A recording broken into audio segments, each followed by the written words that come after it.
शान्ति शान्ति सहना भवतु सहनौ भुनक्तु सह वीर्यङ्करवावहै तेजस्विनावधीतमस्तु मा विद्विषावहै ॐ शान्ति शान्ति शान्तिः यस्मात् जातं जगत् सर्वं यस्मिन्नेव प्रलीयते येनेदन्धार्यते चैव तस्मै ज्ञानात्मने नमः वीरिमे गुरुभ्यः पूर्वं पदवाक्यप्रमाणतः व्याख्याताः सर्ववेदान्तास्तान् नित्यं प्रणतोऽस्म्यहम् ैक्यसारस्य मयाचार्यप्रसादतः विस्पष्टाक्षरं व्याख्येयं सम्प्रणीयते ॐ नमो ब्रह्मादिभ्यो ब्रह्मविद्यासमुदाय तत्त्वो श्रीकृष्णो नमो महद्भ्यो नमो गुरुभ्यः सर्वोपज्ञानतः प्रत्यगर्थो ब्रह्मीवाहमस्मि श्रुतिस्मृतिपुराणानाम् आलयं करुणालयं नमामि भगवत्पादं शङ्करं लोकशङ्करं शङ्करं शङ्कराचार्यं केशवं बादरायणं सूत्रभाष्यकृतो वन्दे भगवन्तो पुनः पुनः श्रीमच्छङ्करभगवत्पूज्यपाद सद्गुरुभ्यो नमः वन्दे सच्चिदानन्दं गिरिवर्यं महामहिं वेदवेदान्तदारण्यं सद्गुरुं प्रणतोऽस्म्यहम् सदाशिवं प्रियमेत्रं तदा श्रीं सद्गुरुं सच्चिदानन्दं सदाचार्यं समाश्रये श्री श्री सच्चिदानन्देन्द्र सरस्वती महासद्गुरुभ्यो नमः अजीहि भगवो ब्रह्म नहि तस्माद् विदुषः अन्यद्वस्वन्तरमस्ति भिन्नं यतो बिभेति ಹಿಂದೆ ಈ ಪರಮಾನಂದವಾದ ಬ್ರಹ್ಮವನ್ನು ತಿಳಿದವನು ಆತ್ಮವಾಗಿ ತಿಳಿದವನು ಯಾವುದರಿಂದ ಹೆದರುವುದಿಲ್ಲ ಅಂತ. ಇಲ್ಲಿ ಬ್ರಹ್ಮಕ್ಕಿಂತ ಬೇರೆ ಇಲ್ಲ ಆದ್ರಿಂದ ಹೆದರೋದಿಲ್ಲ. ಎಲ್ಲಿ ತಾನು ಪ್ರೇಮ ಇಟ್ಟಿದಾನೋ ಅದು ದೂರವೂ ಹೋಗೋಲ್ಲ, ಸಾಯೋದು ಇಲ್ಲ, ಬದಲಾಯಿಸೋದು ಇಲ್ಲ. ನಾವು ಪ್ರೇಮ ಬಿಟ್ಟ ವಸ್ತು ದೂರ ಹೋಗ್ಬಿಟ್ರು, ಸತ್ತು ಹೋಗ್ಬಿಟ್ರು, ಬದಲಾಯಿಸಿದ್ರು ಬೇಜಾರು. ಮುದುಕಿ ಆಗ್ಬಿಟ್ಲು ಅಂದ್ರೆ ಬೇಜಾರಾಗ್ಬಿಡತ್ತೆ. ಅಂದ್ರೆ ಮನುಷ್ಯನಿಗೆ ತಾನು ಎಲ್ಲಿ ಪ್ರೀತಿ ಇಟ್ಟಿದಾನೋ ಆ ಪ್ರೇಮ ಬಿಟ್ಟ ವಸ್ತು ಹಾಗೆ ಇರಬೇಕು. ದೂರನೂ ಹೋಗ್ಬಾರ್ದು, ಚೇಂಜು ಆಗಬಾರ್ದು, ನಾಶವೂ ಆಗಬಾರ್ದು. ಆದ್ರೆ ಇಲ್ಲಿ ಪರಮಾತ್ಮನನ್ನು ಬಿಟ್ಟರೆ ಯಾವ ವಸ್ತು ಅಂತಹದ್ದಿಲ್ಲ, ಎಲ್ಲ ದೂರ ಹೋಗ್ತಾರೆ ಅಷ್ಟೇ. ಅಲ್ಲ ಅವರು ನಮ್ಮನ್ನು ಪ್ರೀತಿಸೋದು ಅವರಿಗಾಗಿ, ನಮಗಾಗಿ ಅಲ್ಲ. ಅದು ಒಂಥರ ದೇಹೇಂದ್ರಿಯಗಳ ಸ್ವಾರ್ಥ ಪ್ರೇಮವೇ. ಈಗ ಬ್ರಹ್ಮಾನಂದವನ್ನ ಪಡೆದಂಥ ಪುರುಷ ಅಂಥ ಆನಂದವನ್ನು ಕಳ್ಕೊಳ್ಳೋದಿಲ್ಲ. ಆ ಬ್ರಹ್ಮ ದೂರವೂ ಹೋಗೋಲ್ಲ, ಬದಲಾಯಿಸೋದು ಇಲ್ಲ, ನಾಶವೂ ಆಗೋಲ್ಲ ಅಂತ ಹೇಳಿದ್ರು. ಈಗ ಅದನ್ನೇ ನಭಿಭೇತಿ ಕುತಶ್ಚ ನೀತಿ ಅನ್ನೋದನ್ನು ಮತ್ತೆ ವಿವರಣೆ ಮಾಡ್ತಾ ಇದ್ದಾರೆ. ತಸ್ಮಾದ್ ವಿದುಷಃ ಅನ್ಯದ್ ವಸ್ತ್ವಂತರಮಸ್ತಿ ಭಿನ್ನಂ. ಆ ಜ್ಞಾನಿಯಾದಂಥ ಮನುಷ್ಯನಿಗೆ ಅಂದ್ರೆ ಜ್ಞಾನಿಯಾದ ಪುರುಷನಿಗಿಂತ ಬೇರೊಂದು ವಸ್ತುವೇ ಇಲ್ಲ, ಎಲ್ಲವೂ ಬ್ರಹ್ಮವೇ. ಬ್ರಹ್ಮಕ್ಕಿಂತ ಬೇರೆಯಾದ ಯಾವುದೂ ಈ ಜಗತ್ತಿನಲ್ಲಿ ಇಲ್ಲವೇ ಇಲ್ಲ. ಯಥೋ ಬಿಭೇದಿ ಇದ್ದಿದ್ದರೆ ಅದರಿಂದ ಹೆದರಬಹುದಾಗಿತ್ತು, ಅಯ್ಯೋ ಅದೊಂದಿದೆ ಅಂತ. ಬ್ರಹ್ಮಕ್ಕಿಂತ ಬೇರೆಯಾದ ಯಾವುದೂ ಇಲ್ಲ ಅಂತ ಆದ್ಮೇಲೆ ಇನ್ನು ಭಯಕ್ಕೆ ಕಾರಣವೂ ಇಲ್ಲ, ಭಯಕ್ಕೆ ನಿಮಿತ್ತವಿಲ್ಲ, ಭಯವಾಗೋದೂ ಇಲ್ಲ. ಬ್ರಹ್ಮವಂತೂ ಜೊತೆಲೇ ಇದೆ. ಆದ್ರಿಂದ ಅಜ್ಞಾನಿಯಾದವನು ಏನನ್ನು ಕಳ್ಕೊಳ್ಳೋದಿಲ್ಲ ಅಂತ ಹೇಳಿದ್ರು. ಈಗ ಅದರ ವಿವರಣ ವಾಕ್ಯ ಹಿಂದೆ ಹೇಳಿದ್ದನ್ನೇ ಮತ್ತೊಂದ್ಸಲ ನೆನಪು ಮಾಡ್ಕೊಡ್ತಾರೆ. ಅವಿದ್ಯೆಯ ಓದಪ್ಪ ಅಥ ತಸ್ಯ ಉಕ್ತಂ. ತಪ್ಪು ತಿಳುವಳಿಕೆಯಿಂದ ಸ್ವಲ್ಪ ಭೇದ ಬುದ್ಧಿ ಇಟ್ಟುಕೊಂಡ್ರು ಕೂಡ ಭಯ. ಅಂಥ ದೇವತೆಗಳಿಗೆ ಭಯ ಆಗಿದೆ, ಇಂದ್ರ, ಅಗ್ನಿ, ವಾಯೋ, ಮೃತ್ಯೋ ಎಲ್ರಿಗೂ. ನಾವು ಯಾವ ಲೆಕ್ಕ? ಹೀಗೆ ಉದರಮಂತರಂ ಸ್ವಲ್ಪವಾದರೂ ಭೇದವನ್ನ ಕುರುತೆ ಮಾಡಿದರೆ ಆ ಭೇದ ಬುದ್ಧಿಯೇ ಅದರಿಂದಲೇ ಇವನಿಗೆ ಭಯವಾಗತ್ತೆ. ಭಯವಾಗೋದಕ್ಕೆ ಕಾರಣ ಇವನ ಭೇದ ಬುದ್ಧಿಯೇ ಹೊರತು ಆ ವಸ್ತು ಅಲ್ಲ. ಇನ್ನೊಂದು ವಸ್ತು ಭಯ ಕಾರಣ ಅಲ್ಲ, ಇವನ್ ತಿಳ್ಕೊಂಡ ತಪ್ಪಿಳಿಕೆಯೇ ಭಯ ಕಾರಣ ಅಂತ ಹೇಳಿದ್ದಾಗಿತ್ತು. ಅದನ್ನೇ ಮತ್ತೆ ಜ್ಞಾನಿಗೆ ಆ ತರಹ ಭೇದ ಅನ್ನೋದು ಇಲ್ಲ. ವಿದುಷಶ್ಚ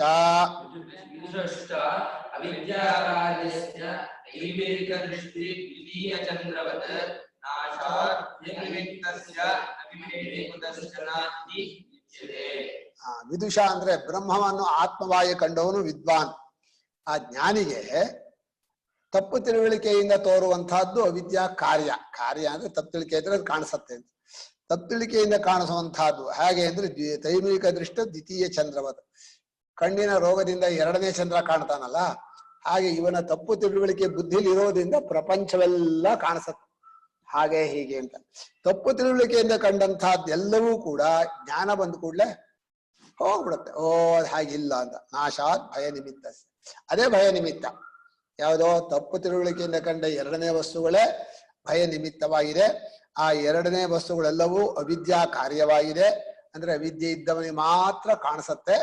ಆ ಕಂಡದ್ದು ಹೋಗ್ಬಿಡೋದ್ರಿಂದ ನ ಬಿಭೇತಿ ಕುತಶ್ಚನ, ಎಲ್ಲೂ ಅವನಿಗೆ ಭಯ ನಿಮಿತ್ತ ಅನ್ನೋದು ಇಲ್ಲ. ಎಲ್ಲೂ ಹೆದರೋಲ್ಲ. ಹೆದರೋ ಕಾರಣವೇ ಇಲ್ಲ. ತಾನೇ ಎಲ್ಲಾಗಿರೋದನ್ನ ಏನು ಹೆದರೋದಿಲ್ಲ. ಇದೇ ಮಂತ್ರವನ್ನ ಮನೋಮಯನಲ್ಲೂ ಹೇಳಿದ್ರು, ನ ಬಿಭೇತಿ ಕದಾಚನೇತಿ ಅಂತ. ಅದನ್ನ ಹೇಳ್ತಾರೆ ಈಗ. ಓದ್ಬೇಕೋ ಮನೋಮಯೇ ಚೋದಾಹೃತ ಅಂತ ಹೇಳ್ಬಿಡ. ಹಾ, ಮನಸ್ಸು ಬ್ರಹ್ಮ ವಿಜ್ಞಾನ ಸಾಧನತ್ವಾತ್ ತತ್ರ ಬ್ರಹ್ಮತ್ವಂ ಅಧ್ಯಾರೋಪ್ಯ ತತ್ಸತ್ಯರ್ಥಂ ವಿವೇಕ ಕದಾಚನ ಇತಿ ಅಯಮಾತ್ರಂ ಪರಿಸಿದ್ಧಂ. ಅಲ್ಲಿ ಮನೋಮಯನಲ್ಲೂ ಕೂಡ ಇದೇ ಮಂತ್ರ ಬಂದಿತ್ತು. ನಭಿಭೇತಿ ಕದಾಚನೇತಿ, ಇಲ್ಲಿ ನಭಿಭೇತಿ ಕುತಶ್ಚನೇತಿ ಅಂತ ವ್ಯತ್ಯಾಸ ಅಷ್ಟೆ. ಇಲ್ಲಿ ಭಯಕ್ಕೆ ನಿಮಿತ್ತವೇ ಇಲ್ಲ, ಅಲ್ಲಿ ಯಾವಾಗಲೂ ಹೆದರೋದಿಲ್ಲ ಅಂತ. ಇದು ಯಾತಕ್ಕೆ ಹೇಳಿದ್ರು ಅಂದ್ರೆ, ಮನೋಮಯನಾದವನು ಮನಸ್ಸು ಬ್ರಹ್ಮ ವಿಜ್ಞಾನಕ್ಕೆ ಸಾಧನ. ನೀವು ಬ್ರಹ್ಮಜ್ಞಾನಕ್ಕೋಸ್ಕರ ಹೊರಟಿದ್ದೀರಿ, ಯಾವುದಕ್ಕೂ ಹೆದರಬಾರ್ದು. ಅಯ್ಯೋ ಜನ ಹಾಗಂತಾರೆ, ಇದನ್ನ ಕೇಳಿದ್ರೆ ಜನ ಏನೋ ಬೇಜಾರು ಮಾಡ್ಕೋತಾರೆ, ಅವ್ರಿಗೆ ಬೇಜಾರು, ಏನು ಭಯ ಇಲ್ಲ. ನಿಮ್ಮ ಮನಸ್ಸು ಯಾವಾಗ ಬ್ರಹ್ಮಜ್ಞಾನಕ್ಕೆ ಸಾಧನವಾಗಿ ಬಳಸ್ಕೋತೀರೋ ನೀವು ಯಾವುದ್ರಲ್ಲೂ ಹೆದರಬಾರ್ದು ಜಗತ್ನಲ್ಲಿ. ಅಯ್ಯೋ ಅವ್ರು ಹೀಗೆ ತಿಳ್ಕೊತಾರೆ ನಮ್ಮನ್ನ, ಇವ್ರು ಹಾಗೆ ತಿಳ್ಕೊತಾರೆ, ಅದೆಲ್ಲ ಇಲ್ವೇ ಇಲ್ಲ. ಬ್ರಹ್ಮ ವಿಜ್ಞಾನಕ್ಕೆ ಸಾಧನವಾದ ಮನಸ್ಸಿದೆಯಲ್ಲ, ಅದು ತುಂಬಾ ಗಟ್ಟಿ. ಬ್ರಹ್ಮವನ್ನು ಆತ್ಮವಾಗಿ ಕಾಣಬೇಕು, ಬ್ರಹ್ಮದಲ್ಲಿ ಗೌಣ ಭಕ್ತಿ ಇದೆ, ಆದ್ರಿಂದ ಅವನು ಹೆದರೋದಿಲ್ಲ. ಅಲ್ಲಿ ಬ್ರಹ್ಮತ್ವ ಮಧ್ಯಾರೋಪ ಯಾವುದೋ ಆ ಮನಸ್ಸೇ ಬ್ರಹ್ಮ ಅಂತ. ಯಾವ ಮನಸ್ಸು ಬ್ರಹ್ಮವನ್ನು ತಿಳ್ಕೊಳ್ಳೋಕೆ ಹೊರಟಿದೆಯೋ ಆ ಮನಸ್ಸು ಬ್ರಹ್ಮ. ಆ ಸಾಧಕ ಇದಾನಲ್ಲ ಆ ಗಟ್ಟಿ, ಅವನು ಅಳ್ಳಾಡೋಲ್ಲ. ಒಬ್ಬನೇ ಇದ್ರೂ ಹೆದರಿಕೆ ಇಲ್ಲ ಅವನಿಗೆ. ಅದನ್ನ ಮನಸ್ಸಿನಲ್ಲೇ ಬ್ರಹ್ಮವತ್ವವನ್ನ ಅಧ್ಯಾರೋಪ ಮಾಡಿ ಶ್ರುತಿ ಆ ಮನಸ್ಸನ್ನ ಸಾಧಕರನ್ನು ಹೊಳಬೇಕಾಗಿದೆ. ಭಲೆ ನೀ ಎಲ್ಲ ಬಿಟ್ಟು ಬ್ರಹ್ಮವನ್ನೇ ತಿಳ್ಕೊಳಕ್ ಬಂದ್ಯಲ್ಲ, ಬಹಳ ಜೋರು ನೀನು, ನೀ ಹೆದರ್ಬೇಡ, ನಾನೇ ನಿನ್ ಜೊತೆಗೆ ಅಂತ ಹೇಳಿ ಶ್ರುತಿ ಆ ಬ್ರಹ್ಮಜ್ಞಾನವನ್ನು ಪಡೆಯೋಕೆ ಹೊರಟ ಮನಸ್ಸನ್ನ ಹೊಗಳ್ತಾ ನಬಿಭೇತಿ ಕದಾಚನೇತಿ ಅಂತ. ಯಾವಾಗ್ಲೂ ಅವನು ಭಯದಿಂದ ಹೆದರೋದಿಲ್ಲ, ವಾಪಸ್ ಹೋಗಲ್ಲ ಅಂತ. ಮತ್ ಪ್ರಪಂಚಕ್ಕೆ ಅಯ್ಯೋ ಇಷ್ಟು ದಿವಸ ಬಂದೆ ಈಗೇನೋ ಸರಿಯಾಗ್ಲಿಲ್ಲ ಅಂತ ವಾಪಸ್ ಪ್ರಪಂಚದ ಕಡೆ ಹೋಗೋದಿಲ್ಲ. ಅವನು ಬ್ರಹ್ಮಜ್ಞಾನ ಸಾಧನದಲ್ಲೇ ಇರ್ತಾನೆ. ಹೆದರ್ಕೋಬಾರ್ದು. ಜನ ಅಂದ್ಬಿಡ್ತಾರೆ, ನಮ್ಮನ್ನ ಪರೀಕ್ಷೆ ಮಾಡೋ ಜನ ತುಂಬಾ. ಅಯ್ಯೋ ಇದು ಹೋಗ್ತೀಯಾ, ಇದು ಮಾಡ್ತೀಯಾ ಅಂತ ಅಂದ್ಬಿಡ್ತಾರೆ. ಸುಮ್ಮನೆ ನಿಮ್ಗೇನ್ ಗೊತ್ತಿಲ್ಲ ಅಂತ ಹೇಳ್ಬೇಕು. ಹೀಗೆ ಬ್ರಹ್ಮಜ್ಞಾನಕ್ಕೆ ಹೊರಟಂಥ ಮುಮುಕ್ಷು ಸಾಧಕ ತನ್ನ ಮನಸ್ಸನ್ನ ಗಟ್ಟಿಯಾಗಿಟ್ಕೊಂಡು ಯಾವುದಕ್ಕೂ ಹೆದರದೆ ಬ್ರಹ್ಮವನ್ನು ತಿಳ್ಕೊಳ್ಳೋಕೆ ಯಾವಾಗ್ಲೂ ಸಾಧನೆ ಮಾಡಬೇಕು. ಅದನ್ನ ಹೆದರಬಾರದು ಅಂತ ಅಲ್ಲಿ ನಬಿಭೇತಿ ಕದಾಚನೇತಿ ಅಂತ ಶ್ರುತಿ ಹೇಳಿತ್ತು. ಯಾವಾಗ್ಲೂ ಸಾಧಕ ಹೆದರೋದಿಲ್ಲ. ಈಗ ಜ್ಞಾನಿ ಆದ ಮೇಲೆ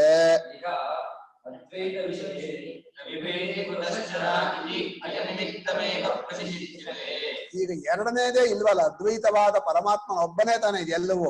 ಈ ಜಗತ್ತೆಲ್ಲವೂ ಪರಮಾತ್ಮನೇ. ಆದ್ದರಿಂದ ಭಯಕ್ಕೆ ನಿಮಿತ್ತವೇ ಇಲ್ಲ, ಇನ್ನೊಂದೇ ಇಲ್ಲ. ಭಯ ಕಾರಣವಾದ ಮತ್ತೊಂದು ವಸ್ತುವೇ ಅಲ್ಲ. ಆದ್ರಿಂದ ಭಯ ನಿಮಿತ್ತವನ್ನೇ ಇಲ್ಲಿ ಪ್ರಷೇಧ ಮಾಡ್ತಾ ಇದೆ. ಅಲ್ಲಿ ಸಾಧಕನಾಗಿದ್ದ, ಇಲ್ಲಿ ಜ್ಞಾನಿ ಆಗ್ತಾನೆ. ಜ್ಞಾನಿಯಾದವನು ಯಾವುದಕ್ಕೂ ಹೆದರೋದಿಲ್ಲ ಅಂತ ಹೇಳಿದರು. ಈಗ ಮನುಷ್ಯನಿಗೆ ವಯಸ್ಸಾದ ಮೇಲೆ ಸಹಜವಾಗಿ ಕೆಲವು ಯೋಚನೆ ಬರುತ್ತೆ. ಇಷ್ಟು ವರ್ಷ ಕಳೀತು, 80 ವರ್ಷ ಆಯ್ತು ಅಂತ ಒಂದ್ಸಲ ಹಿಂದಕ್ಕೆ ನೋಡಿದ್ರೆ ಏನ್ ಅನ್ಸತ್ತೆ? 60, 70, 80 ಆಗ್ಬಿಡತ್ತಲ್ಲ, ಕೈಕಾಲು ಶಕ್ತಿ ಹುಡುಗೋಗ್ಬಿಡತ್ತೆ, ಏನೋ ಮಾಡೋಕ್ ಆಗೋಲ್ಲ. ಆಗ ಹಿಂದಿನದೆಲ್ಲ ನೆನಪಿಗೆ ಬರುತ್ತೆ. ಅದನ್ನ ಹೇಳ್ತಾ ಇದ್ದಾರೆ.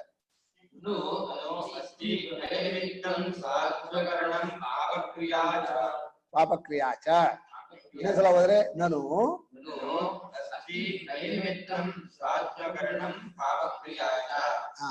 ಅಲ್ಲಪ್ಪ, ವಯಸ್ಸಾದ್ಮೇಲೆ ಒಳ್ಳೆ ಕೆಲಸ ಮಾಡ್ಲಿಲ್ಲ, ಅಯ್ಯೋ ಇಷ್ಟು ದಿವಸ ಹಾಗೆ ಕಳೆದು ಬಿಟ್ಟೆ, ಬರೀ ದುಡಿತ ಭೋಗ ಮಾಡ ಒಂದು ಪುಣ್ಯ ಕರ್ಮನೇ ಮಾಡ್ಲಿಲ್ಲ. ಅಷ್ಟೇ ಅಲ್ಲ, ಬೇಕಾದಷ್ಟು ಪಾಪ ಕೆಲಸ ಮಾಡ್ಬಿಟ್ಟ. ಇದೆರಡೂ ಭಯಕ್ಕೆ ಕಾರಣ. ಯಾಕಂದ್ರೆ ಈ ಶರೀರ ಬಿಟ್ಟು ಎಲ್ಲಿ ಹೋಗ್ತೀವೋ ಏನೋ. ಆದ್ರಿಂದ ವಯಸ್ಸಾಗ್ತಾ ಆಗ್ತಾ ಒಳ್ಳೆ ಕೆಲಸ ಮಾಡ್ಲಿಲ್ಲ ಪುಣ್ಯಕರ್ಮವನ್ನ ಅಂತ ಭಯ, ಪಾಪ ಕೆಲಸ ಮಾಡ್ದೇನೋ ಭಯ. ಇದು ಎರಡೂ ಕೂಡ ಭಯ ನಿಮಿತ್ತವೇ. ಸಾಧು ಕೆಲಸವನ್ನ ಮಾಡಲಿಲ್ಲ, ಪಾಪ ಕೆಲಸವನ್ನ ಮಾಡಿಬಿಟ್ಟಿದ್ದೀನಿ. ಇದು ಎರಡೂ ನನ್ನನ್ನು ಏನು ಮಾಡತ್ತೆ ಗೊತ್ತಿಲ್ಲ. ಒಳ್ಳೇದು ಮಾಡಿದ್ರೆ ತಾನೆ ಏನಾದ್ರೂ ಒಂದು ಒಳ್ಳೆ ಫಲ ಕೊಡಬೇಕು, ಏನು ಮಾಡಿಲ್ಲ ಅಂತ ಈ ರೀತಿ ಇವನಿಗೂ ಬರಬಹುದಲ್ಲ. ಯಾರಿಗೆ? ಬ್ರಹ್ಮಜ್ಞಾನಿಗೂ ವಯಸ್ಸಾದ್ಮೇಲೆ ಬರಬಹುದಲ್ಲ ಅಂದ್ರೆ ನೈವಂ, ಇವನಿಗೆ ಬರೋಲ್ಲ. ಬ್ರಹ್ಮಜ್ಞಾನಿಗೆ ಅವನು ಪುಣ್ಯ ಮಾಡಿರ್ಲಿ ಮಾಡದೆ ಹೋಗ್ಲಿ, ಪಾಪ ಮಾಡಿರ್ಲಿ ಮಾಡದೆ ಹೋಗ್ಲಿ, ಏನು ಭಯ ಆಗಲ್ಲ. ಯಾಕೆ ಅಂತ ಹೇಳ್ತಾನೆ. ಕಥಮಿತಿ, ಯಾಕೆ ಸ್ವಾಮಿ ಬ್ರಹ್ಮಜ್ಞಾನಿಗೆ ಮಾತ್ರ ಪುಣ್ಯಕರ್ಮ ಮಾಡಿದ್ರೆ ಮಾಡದೆ ಹೋದ್ರೆ ಭಯ ಇಲ್ಲ, ಪಾಪಕರ್ಮ ಮಾಡಿದ್ರು ಭಯ ಇಲ್ಲ ಅಂತ ಯಾಕೆ ಹೇಳ್ತೀರಾ ಅಂತಂದ್ರೆ, ಆ ಬ್ರಹ್ಮಜ್ಞಾನಿ ಸಾಮಾನ್ಯನಲ್ಲ. ಪಾಪವನ್ನು ಪರಮಾತ್ಮನಾಗಿ ಮಾಡ್ಬಿಡ್ತಾನೆ, ಪುಣ್ಯವನ್ನು ಪರಮಾತ್ಮ ರೂಪದಿಂದ ಕಂಡು ಬಿಡ್ತಾನೆ. ಇಂದ್ರ ಹೇಳಿದ್ನಲ್ಲ, ಏನ್ ಹೇಳಿದ ಇಂದ್ರ?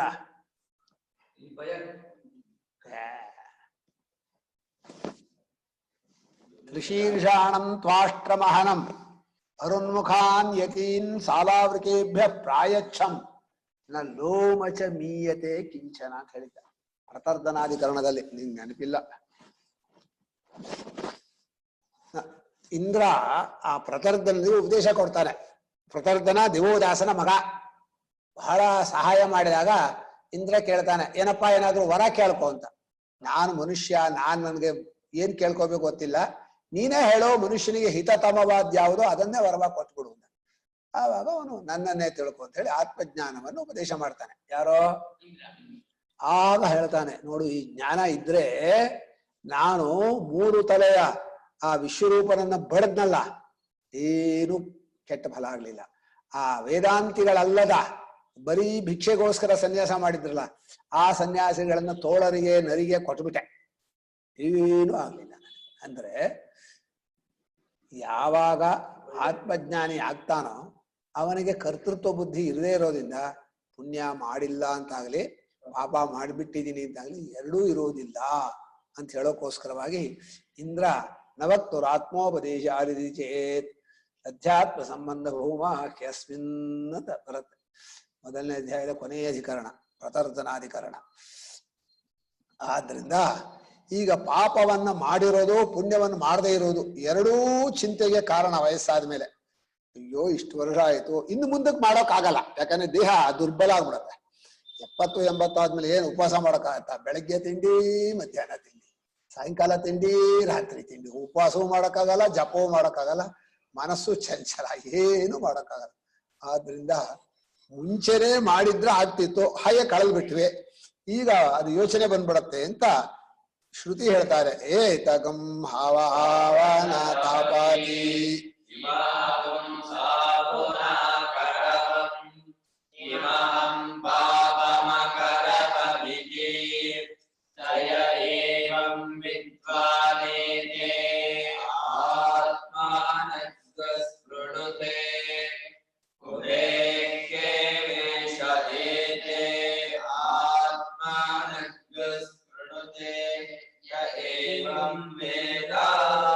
ಒಂದು ವಾಕ್ಯ ಮುಂದಕ್ಕೆ ಹಾಕಿದ್ದಾರೆ. ಅಹಂ ಸಾಧು ನ ಅಕರವಂ ಕಿಂ ಅಹಂ ಪಾಪಂ ಅಕರಮಿತಿ ಅಕರವಂ ಇತಿ ಸಯ ಏವಂ ಸಹ ಏವಂ ಯಹ ಏವಂ ವಿದ್ವಾನ್ ಏತೆ ಆತ್ಮಾನಂ ಸ್ಮೃತೆ ಉಭೇ ಹಿ ವೈ ಉಭೇ ಹಿ ಏವ ಉಭೇ ಹಿ ಏವ ಏಷಃ ಏತೆ ಆತ್ಮಾನಂ ಸ್ಮೃತೆ ಯಹ ಏವಂ ವೇದ. ಈಗ ಇಂಥ ಜ್ಞಾನಿಯನ್ನು ಮಾತ್ರವೇ ಅಲ್ಲಿ ವಾವ ಅಂದ್ರೆ ಬ್ರಹ್ಮಜ್ಞಾನಿಯನ್ನು ಬಿಟ್ಟು ಇನ್ನು ಎಲ್ರಿಗೂ ದುಃಖ ಉಂಟು, ಎಲ್ರಿಗೂ ಕ್ಲೇಶ ಉಂಟು, ಎಲ್ರಿಗೂ ಚಿಂತೆ ಉಂಟು. ಅಯ್ಯೋ ಏನು ಮಾಡೋದು, ಕೊನೆಗಾಲ ಬಂದ್ಬಿಡ್ತಲ್ಲ ಅಂತ ಭಯ ಬೇರೆ. ಆ ಮೃತ್ಯುವಿನ ಭಯ, ಎಲ್ಲಿ ಹೋಗ್ತೀನಿ ಗೊತ್ತಿಲ್ಲ, ಎಲ್ಲ ಬಿಟ್ಟು ಹೋಗ್ಬೇಕಾಗಿದೆ, ಯಾರು ಜೊತೆಗೆ ಬರೋದಿಲ್ಲ, ಎಲ್ಲೂ ದಾರಿ ತೋರಿಸೋರಿಲ್ಲ. ಹೀಗಾಗಿ ಅಸ್ವತಂತ್ರನಾಗಿ ಎಲ್ಲವನ್ನು ಕಳ್ಕೊಂಡು ಹೋಗುವಂತಹ ಕಾಲದಲ್ಲಿ ಈ ಮನಸ್ಸಿನಲ್ಲಿ ತಾಪ ಅನ್ನೋದು ಬರುತ್ತೆ. ಅಯ್ಯೋ ನಾನು ಒಳ್ಳೆ ಕೆಲಸ ಯಾವುದು ಮಾಡ್ಲೇ ಇಲ್ಲ, ಏನೇನೋ ಪಾಪ ಕೆಲಸ ಮಾಡಿಬಿಟ್ಟೆ ಅಂತ ಹೇಳಿ ಅದೆಲ್ಲ ನೆನಪಾಗತ್ತೆ. ಯಾವಾಗ? ಸಾಯಂಕಾಲದಲ್ಲೇ. ಮನುಷ್ಯನಿಗೆ ಸಾಯಂಕಾಲ ಬರುತ್ತಲ್ಲ, ಆ ಎಲ್ಲ ಜ್ಞಾಪಕ ಆಗತ್ತೆ. ಆಗ ಇದರಿಂದ ಒದ್ದಾಡ್ತಾನಲ್ಲ ಬ್ರಹ್ಮಜ್ಞಾನಿ ಮಾತ್ರ ಈ ತರಹ ಏನು ದುಃಖ ಪಡೋದಿಲ್ಲ. ಅವನು ಏನ್ ಮಾಡ್ತಾನೆ, ಯಾರು ಈ ಜ್ಞಾನಿ ಇದಾನೋ ಎರಡನ್ನೂ ಕೂಡ ತನ್ನ ಆತ್ಮರೂಪದಿಂದ ಅದನ್ನ ಬದಲಾಯಿಸ್ಬಿಡ್ತಾನೆ. ಪಾಪವೂ ಇಲ್ಲ ಪುಣ್ಯವೂ ಇಲ್ಲ, ಎರಡೂ ಕೂಡ ಪರಮಾತ್ಮನೇ ಪುಣ್ಯ ರೂಪದಿಂದಲೂ ಪಾಪ ರೂಪದಿಂದಲೂ ಇದ್ದಾನೆ ಅಂತ ಹೇಳಿ ತನ್ನ ಆತ್ಮರೂಪದಿಂದ ಅದನ್ನು ಕಂಡು ಬಿಡ್ತಾನೆ. ಆತ್ಮರೂಪವಾಗಿ ಅದನ್ನು ಬದಲಾಯಿಸ್ಬಿಡ್ತಾನೆ. ಹೀಗೆ ಎರಡನ್ನೂ ಕೂಡ ತನ್ನ ಬಲವೇ, ಪಾಪವೂ ತನಗೆ ಬಲ, ಪುಣ್ಯವೂ ತನಗೆ ಬಲ. ಹೀಗಾಗಿ ಪುಣ್ಯ ಪಾಪಗಳೆರಡೂ ಪರಮಾತ್ಮ ರೂಪವಾಗಿ ಇವನಿಗೆ ಶಕ್ತಿಯನ್ನೇ ಕೊಡುತ್ತೆ. ಅವನಿಗೆ ಯಾವ ದುಃಖವೂ ಬರೋದಿಲ್ಲ ಅಂತ ಹೇಳಿ ಈ ಜ್ಞಾನಿಯ ಮಹಿಮೆಯನ್ನ ಕೊಂಡಾಡ್ತಾ ಇದ್ದಾರೆ. ಉದ್ಗಾರ ಅವರು ಏತಂ ಯಥೋಕ್ತಂ ಏವಂ ವಿಧಿತಂ ಭಾವ ಈ ರೀತಿ ತಿಳ್ಕೊಂಡವನಿಗೆ ಮಾತ್ರ, ಇನ್ ಬಾಕಿಯವರಿಗಿಲ್ಲ ಅಂತ. ಒಬ್ಬನೇ ಒಬ್ಬ ಬ್ರಹ್ಮಜ್ಞಾನಿಯನ್ನು ಬಿಟ್ರೆ ಇನ್ ಎಲ್ರಿಗೂ ದುಃಖ, ಎಲ್ರಿಗೂ ಗಾಬರಿ, ಎಲ್ರೂ ಕಳ್ಕೊಂಡು ಹೋಗೋರೆ. ಅಯ್ಯೋ ಎಲ್ಲ ಹೋಗ್ಬಿಡ್ತಲ್ಲಪ್ಪ ಅಂತ ಅನ್ಕೋಬೇಕು. ಆದ್ರೆ ಇವನೊಬ್ಬ ಮಾತ್ರ ಏನು ಉದ್ವೇಗ ಇಲ್ಲ, ಏನು ಗಾಬರಿ ಇಲ್ಲ, ಏನು ಭಯವಿಲ್ಲ. ನ ತಪತಿ, ಉದ್ವೇಗವನ್ನಾಗ್ಲಿ ತಾಪವನ್ನಾಗ್ಲಿ ದುಃಖವನ್ನಾಗ್ಲಿ ಉಂಟು ಮಾಡೋದಿಲ್ಲ. ಯಾವುದು?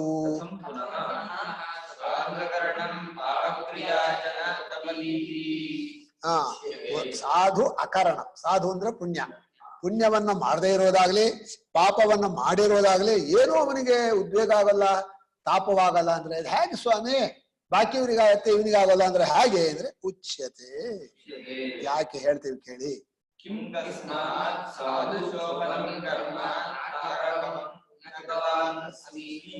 ಯಾವ ಪುಣ್ಯವಂತಾನೆ ನಾನು ಮಾಡಿಲ್ಲ ಅಂದ್ರೆ ಎಲ್ಲ ಪುಣ್ಯವೂ ಈ ಆತ್ಮಜ್ಞಾನದಲ್ಲೇ ಅಡಕವಾಗಿದೆ. ಯಾವಾನ್ ಅರ್ಥ ಉದಪಾನೆ ಸರ್ವತಃ ಸಂಪ್ರತೋದುಕೆ. ಯಾವ ಪುಣ್ಯ ಕರ್ಮವಂತಾನೆ ನಾನು ಮಾಡಿಲ್ಲ ಅಂದ್ರೆ ಬ್ರಹ್ಮ ಅಶ್ವಮೇಧಾದಿ ಸಮಸ್ತ ಪುಣ್ಯ ಕರ್ಮಗಳು ಈ ಬ್ರಹ್ಮಜ್ಞಾನದಲ್ಲಿ ಅಡಕವಾಯಿತು. ಆದ್ರಿಂದ ಯಾವ ಸಾಧು ಶೋಭನ ಕರ್ಮ ನಾ ಕರವಂ ನ ಕೃತವಾನ. ಒಳ್ಳೆ ಕೆಲಸ ಏನಂತಾನೆ ನಾನು ಮಾಡಿಲ್ಲ, ಬ್ರಹ್ಮಜ್ಞಾನಕ್ಕಿಂತ ಇನ್ನೆಂತ ಒಳ್ಳೆ ಕೆಲಸ ಬೇಕು. ಆದ್ರಿಂದ ಎಲ್ಲಾ ಪುಣ್ಯವನ್ನು ನಾನು ಮಾಡಿದಾಗಾಯ್ತು. ಸ್ನಾತಂತೇನ ಸಮಸ್ತ ತೀರ್ಥ ಸಲಿಲೆ ಸರ್ವಾಪಿ ದತ್ತಾವನೇಹಿ. ಹೇಳ್ರೆ ಗುರುಗಳು, ಕೊಡ್ರೆ ಗುರುಗಳಿಗೆ. ಸ್ನಾತಂತೇನ ಸಮಸ್ತ ತೀರ್ಥ ಸಲಿಲೆ ಹೇಳ್ರೆ. ಮ್ಯೂಟ್ ಮಾಡಿ, ನಾನ್ ಮಾಡಿಲ್ಲ, ಬರ್ತಾ ಇಲ್ಲ ಶಬ್ದ. ಆ ಶ್ಲೋಕ ಹೇಳ್ರೆ. ಯಾರು ಮಾಡ್ಬೇಕು? ರವೀಂದ್ರ ಮ್ಯೂಟ್ ಆಗಿದೆಯಂತೆ, ಬರ್ತಾ ಇಲ್ಲ ಗುರುಗಳದ್ದು ಶಬ್ದ. ಅವ್ರು ಅಲ್ಲೇ ಏನೋ ತಗೋತಾ ಇದ್ದಾರೆ. ಆಯ್ತಪ್ಪ ಸ್ವಾಮಿ. ಸ್ನಾತಂ ಸಮಸ್ತ ತೀರ್ಥ ಸಲಿಲ ಶ್ಲೋಕ ಪೂರ್ತಿ ಹೇಳ್ರೆ. ಕೇಳಿಸ್ತಾ ಇಲ್ವಾ?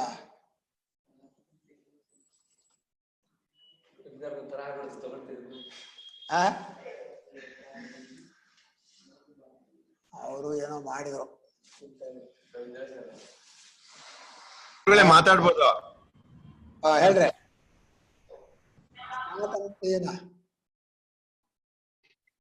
ಗುರುಗಳು ಹೇಳ್ತಾನೆ ಇಲ್ಲ. ಏನ್ ಹೇಳ್ಬೇಕು? ಆತಂತೇನ ಸಮಸ್ತ ತೀರ್ಥ ಸಲಿಲೆ ಸರ್ವಾಪಿ ದತ್ತಾವನಿಹಿ. ನನಗೂ ಪೂರ್ತಿ ಬರಲ್ಲ ಶ್ಲೋಕ. ನನಗೂ ಪೂರ್ತಿ ಬರ್ತಾ ಇಲ್ಲ, ಗ್ಯಾಪ್ ಆಗ್ತಿಲ್ಲ.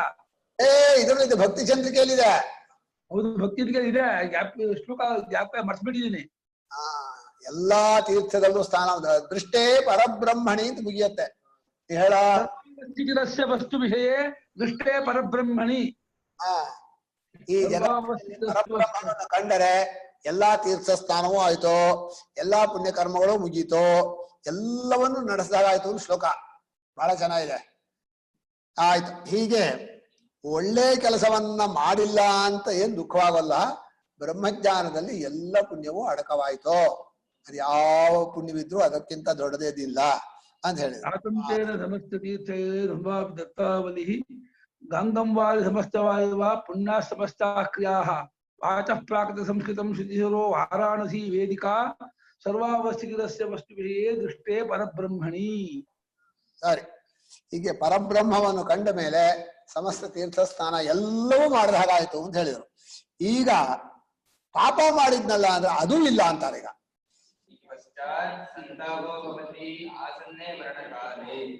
ಮರಣ ಕಾಲ ಬಂದಾಗ ಸಂತಾಪ ಆಗತ್ತೆ, ಮನಸ್ಸಲ್ಲಿ ಉದ್ವೇಗ, ಆ ದುಃಖ ಎಲ್ಲ ಆಗತ್ತೆ.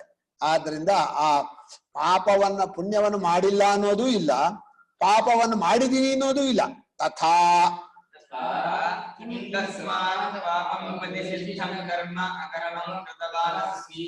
ಯಾವದ ತಾನೇ ಪಾಪ ಕರ್ಮವನ್ನ ನಾನು ಮಾಡಿದ್ದೀನಿ, ಕರ್ತೃತ್ವವೇ ಇಲ್ವಲ್ಲ ಯಾರಲ್ಲೇ? ಬ್ರಹ್ಮಜ್ಞಾನಿಯಲ್ಲಿ ಮೊದಲೂ ಇಲ್ಲ, ಈಗಲೂ ಇಲ್ಲ, ಮುಂದೂ ಇಲ್ಲ. ಆದ್ರಿಂದ ಕರ್ತೃತ್ವವೇ ಇಲ್ಲದೆ ಇರೋದ್ರಿಂದ ಅವನು ಯಾವ ಪಾಪವನ್ನು ಮಾಡಿದಾನೆ, ಯಾವ ಪುಣ್ಯವನ್ನು ಮಾಡಿಲ್ಲ ಅಂತ ಹೀಗೆ ಹೇಳ್ತಾ, ಪ್ರಸಿದ್ಧ ಕರ್ಮವನ್ನು ಯಾವುದನ್ನು ತಾನೇ ನಾನು ಮಾಡಿದ್ದೀನಿ, ಆದ್ರೆ ನನಗೆ ನರಕ ಭಯ ಇಲ್ಲ, ಯಾವ ತೊಂದರೆಯೂ ಇಲ್ಲ ಅಂದ್ರು. ಇಲ್ಲಿ ಹೊಗಳುವಾಗ ಎಲ್ಲಾ ಪುಣ್ಯಗಳನ್ನು ಮಾಡ್ದಾಗಾಯ್ತು ಅಂತಾರೆ. ಪಾಪಕ್ಕೆ ಮಾತ್ರ ಕರ್ತೃತ್ವ ಯಾವ ಪಾಪವನ್ನು ಮಾಡೇ ಇಲ್ಲ ಅಂದ್ಬಿಟ್ಟು. ಒಂದ್ ಕಡೆಯಿಂದ ಕರ್ತೃತ್ವ ಇಲ್ಲ, ಒಂದ್ ಕಡೆಯಿಂದ ಎಲ್ಲಾ ಪುಣ್ಯಕರ್ಮವೂ ಆಯ್ತು. ಹೀಗೆ ಹೇಳಿ ಎಲ್ಲವೂ ಆಯ್ತು ಅಂತ ಹೇಳಿದ್ರು. ಆದ್ಮೇಲೆ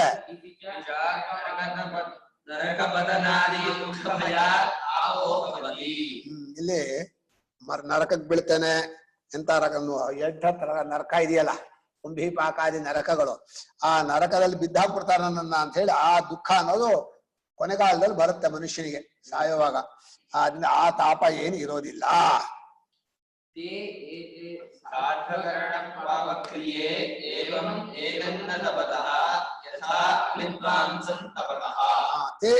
ಸಾಧ್ವಕರಣ ಪಾಪಕ್ರಿಯೆ, ಈ ಎರಡು ಒಳ್ಳೆಯದನ್ನು ಮಾಡದೇ ಇರೋದು, ಪಾಪವನ್ನು ಮಾಡಿರೋದು, ಇದೆರಡೂ ಕೂಡ ಇವನನ್ನ ಪೀಡಿಸೋದಿಲ್ಲ, ದುಃಖ ಕೊಡೋದಿಲ್ಲ, ಉದ್ವೇಗ ಮಾಡೋದಿಲ್ಲ, ತಾಪವನ್ನುಂಟು ಮಾಡೋದಿಲ್ಲ.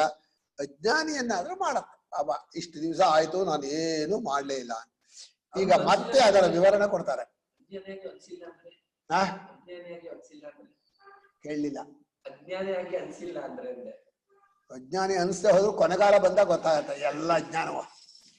ಈಗ ನನಗೇನ್ ಭಯ ಇಲ್ಲ ಅಂದ್ರು ಆ ಮುಮೂರ್ಷು ಕಾಲ ಇದೆಯಲ್ಲ, ಆವ ಎಲ್ಲ ನಡ್ಕೋಗೋದೆಯ. ಅಯ್ಯೋ ಯಾರು ಕಾಪಾಡೋರು ಇಲ್ಲ, ಎಳಿತಾ ಇರುತ್ತೆ. ಬಹಳ ಕಷ್ಟಪ್ಪ.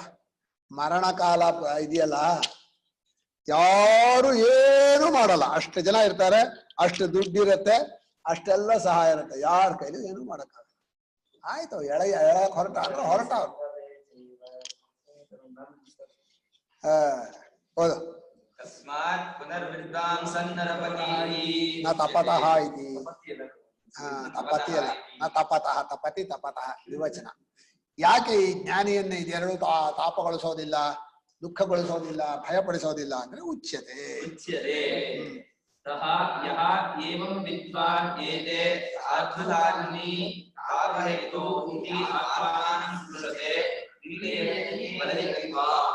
ಮುಂದೆ ಇನ್ನೊಂದು ವಾಕ್ಯ ಹೋದ್ರೆ ನೀವು ಭಾಷೆ ಹೇಳ್ಕೊಡ್ರಿ ಇವ್ರೆ, ನೀವು ಓದ್ ಭಾಷೆ ಹೇಳ್ಕೊಡಿ. ಯಾಕೆ ಅವ್ರತ್ತ ಓದಿಸ್ತಿದ್ರ? ಅವ್ರು ಓದ್ತಾ ಇದಾರೆ. ಅಲ್ಲ, ನೀವು ಭಾಷೆ ಹೇಳ್ಕೊಡಿ. ಓದೋದು ಹೇಳ್ಕೊಡಿ. ಓದ್ತಾರೆ. ಸಯಃ ಏವಂ ವಿದ್ವಾನ್ ಏತೇ ಸಾಧ್ವ ಸಾಧುನೀ ತಪಹೇತು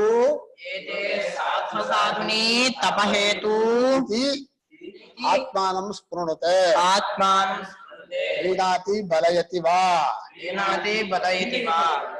ಪ್ರೀಣಾತಿ ಇದೆ, ಪ್ರೀಣಯತಿ ಇದೆ, ಆಗ್ಬೋದು. ಪರಮಾತ್ಮ ಭಾವೇನ ಉಭೇ ಪಶ್ಯತಿ ಇತ್ಯರ್ಥ. ಈ ವಿದ್ವಾಂಸನು ಈ ಪುಣ್ಯ ಪಾಪಗಳೆರಡೂ ಕೂಡ ತಾಪಕ್ಕೆ ಕಾರಣವಾದ್ದರಿಂದ ಅದೆರಡನ್ನೂ ಕೂಡ ತನ್ನ ಬಲವಾಗಿ ಬಳಸ್ಕೊಂಡ್ಬಿಡ್ತಾನೆ. ಆತ್ಮಾನಂ ಅಂದ್ರೆ ತನ್ನ ಸ್ವರೂಪಕ್ಕೆ ಬಲ ಕೊಡೋ ಹಾಗೆ ಮಾಡ್ತಾನೆ. ಸ್ಪೃ ಪ್ರೀತಿ ಪಾಲನಯೋ ಅಂತ ಧಾತು ಸ್ವಾಮಿಗಳು ಕೆಳಗೆ ಕೊಟ್ಟಿದ್ದಾರೆ. ಧಾತುವನ್ನ ಬಲಯತಿವಾ ಅಂತ ಕೊಟ್ಟಿದ್ದಾರೆ. ಅಂದ್ರೆ ಭಾಷ್ಯಕಾರರು ತನ್ನನ್ನ ಇದನ್ನ ಸಂತೋಷ ಪಡಿಸತ್ತೆ, ಬಲಗೊಳಿಸತ್ತೆ, ಪರಮಾತ್ಮ ಭಾವದಿಂದ ಎರಡನ್ನೂ ನೋಡ್ತಾನೆ. ಪುಣ್ಯವೂ ಪರಮಾತ್ಮನೇ, ಪಾಪವೂ ಪರಮಾತ್ಮನೇ. ಆದ್ರಿಂದ ಯಾವುದು ಇವನಿಗೆ ತೊಂದರೆ ಕೊಡೋದಿಲ್ಲ. ಯಾವ್ಯಾವುದನ್ನ ಪರಮಾತ್ಮ ನೋಡ್ತೀವೋ ಅದೆಲ್ಲ ನಿಮ್ಗೆ ಸಂತೋಷ ಕೊಡುತ್ತೆ. ಯಾವ್ಯಾವ್ದನ್ನ ಬೇರೆಯಾಗಿ ನೋಡ್ತೀರೋ ಅಷ್ಟು ನಿಮಗೆ ದುಃಖ ಕೊಡುತ್ತೆ, ಬಂಧನ ಕೊಡುತ್ತೆ. ಇದು ಪುಣ್ಯ ಪಾಪ ಅಂತಲ್ಲ, ಪ್ರಪಂಚದ ಎಲ್ಲಾ ವಸ್ತುಗಳಿಗೂ ಅದೇ ನಿಯಮ. ನೀವು ಪರಮಾತ್ಮನಾಗಿ ಕಂಡರೆ ಅದೇ ನಿಮ್ಗೆ ಆನಂದ ಕೊಡುತ್ತೆ, ಅದೇ ಸಂತೋಷ ಕೊಡುತ್ತೆ, ಅದೇ ಬಲ ಕೊಡುತ್ತೆ. ಇಲ್ಲ ಇಲ್ಲ ಬೇರೆ ಅಂತ ಹೇಳಿ ಏನೋ ತುಚ್ಛವಾಗಿ ಕಂಡ್ರೆ ಯೋನ್ಯತ್ರ ಆತ್ಮನೋ ಬ್ರಹ್ಮವೇದ ಬ್ರಹ್ಮತಂಪರಾದ ಅಂತ ಹೇಳಿ ಶ್ರುತಿ ತನಗಿಂತ ಬೇರೆಯಾದದ್ದು ಪರಮಾತ್ಮನಿಗಿಂತ ಬೇರೆ ಅಂತ ಯಾರು ತಿಳ್ಕೋತಾನೋ ಅಷ್ಟೂ ಜನರಿಗೂ ಅದು ಕಷ್ಟ ಕೊಡುತ್ತೆ. ಅದನ್ನ ಪರಮಾತ್ಮ ಭಾವೇನ ಉಭೇ ಪಶ್ಯತಿ, ಪರಮಾತ್ಮ ರೂಪದಿಂದ ಈ ಪುಣ್ಯ ಪಾಪಗಳನ್ನ ನೋಡ್ಬಿಟ್ಟು ತನ್ನ ಬಲವಾಗಿ ಮಾಡ್ಕೊಡ್ತಾನೆ. ಮತ್ತೆ ಹೇಳ್ತಾರೆ ಉಭೇ ಪುಣ್ಯ ಪಾಪೇ ಹಿ ಯಸ್ಮಾತ್ ಏವಂ ಏಷ ವಿದ್ವಾನ್ ಏತೆ ಆತ್ಮಾನಂ ಆತ್ಮರೂಪೇಣೈವ ಪುಣ್ಯ ಪಾಪೇ ಏನ ವಿಶೇಷ ರೂಪೇಣ ಶೂನ್ಯೇ ಕೃತ್ವಾ ಆತ್ಮಾನಂ ಸ್ಪೃಣುತೆ ಏವ.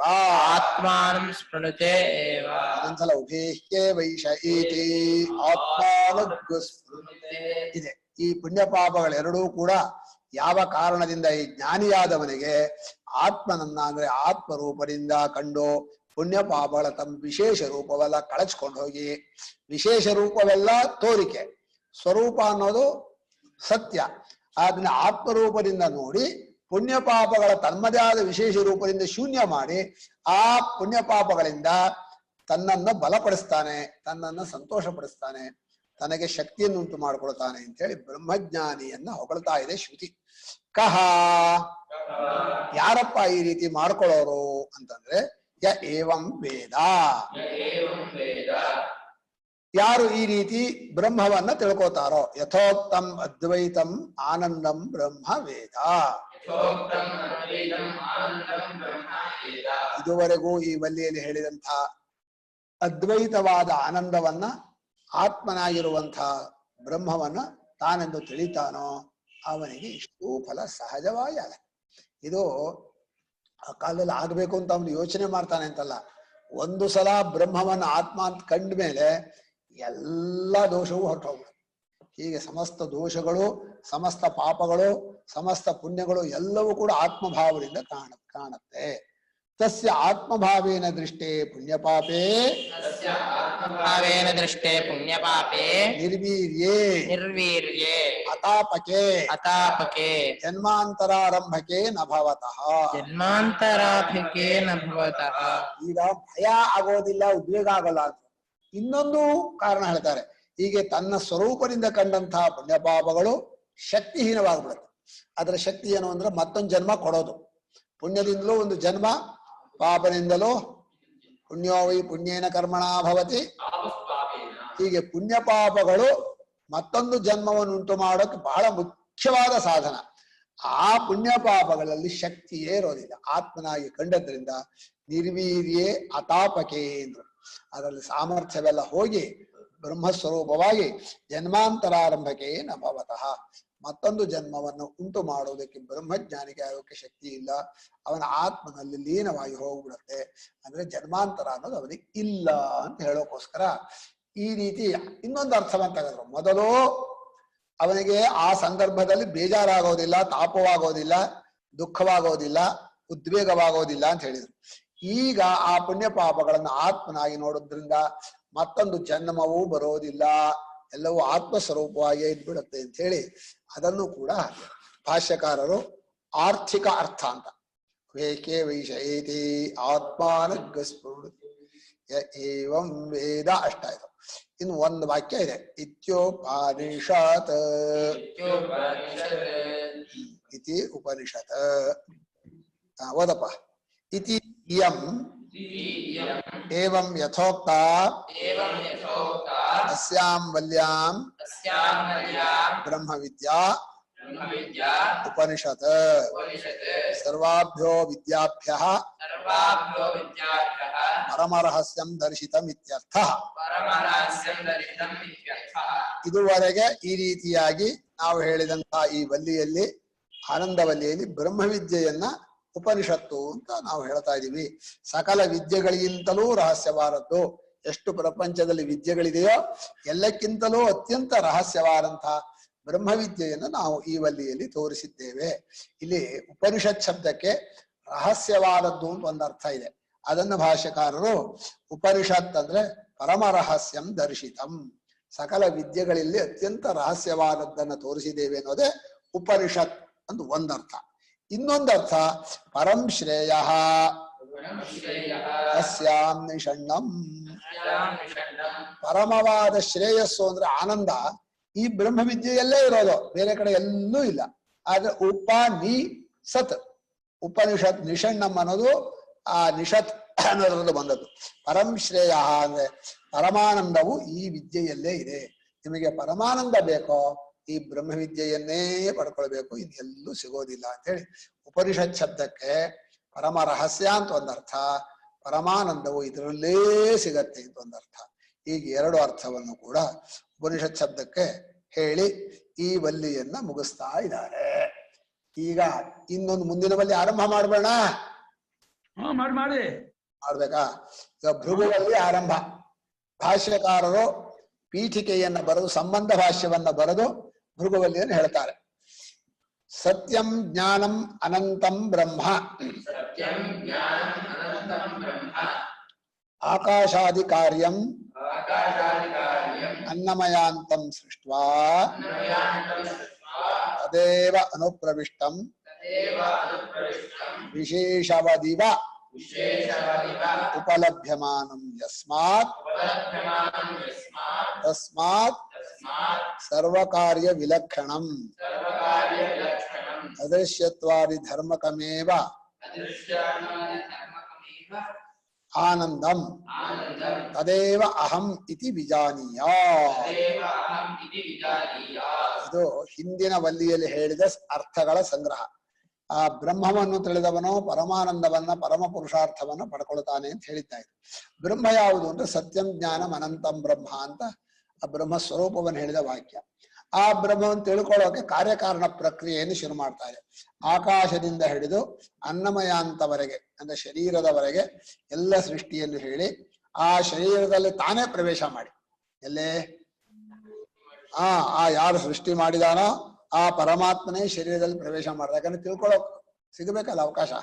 ಹಾಗಾಗಿ ಅನುಪ್ರವಿಷ್ಟ ಅಂದ್ರೆ ಆ ಪರಮಾತ್ಮನೇ ಎಲ್ಲಾ ದೇಹಕ್ಕೂ, ದೇಹದಲ್ಲಿ ಪರಮಾತ್ಮನನ್ನು ಬಿಟ್ಟರೆ ಇನ್ನು ಉಳಿದದ್ದೆಲ್ಲ ನಮ್ಮ ಪ್ರಾರಬ್ಧತ್ತ ಕರ್ಮ ಚೇಂಜ್ ಆಗುತ್ತೆ.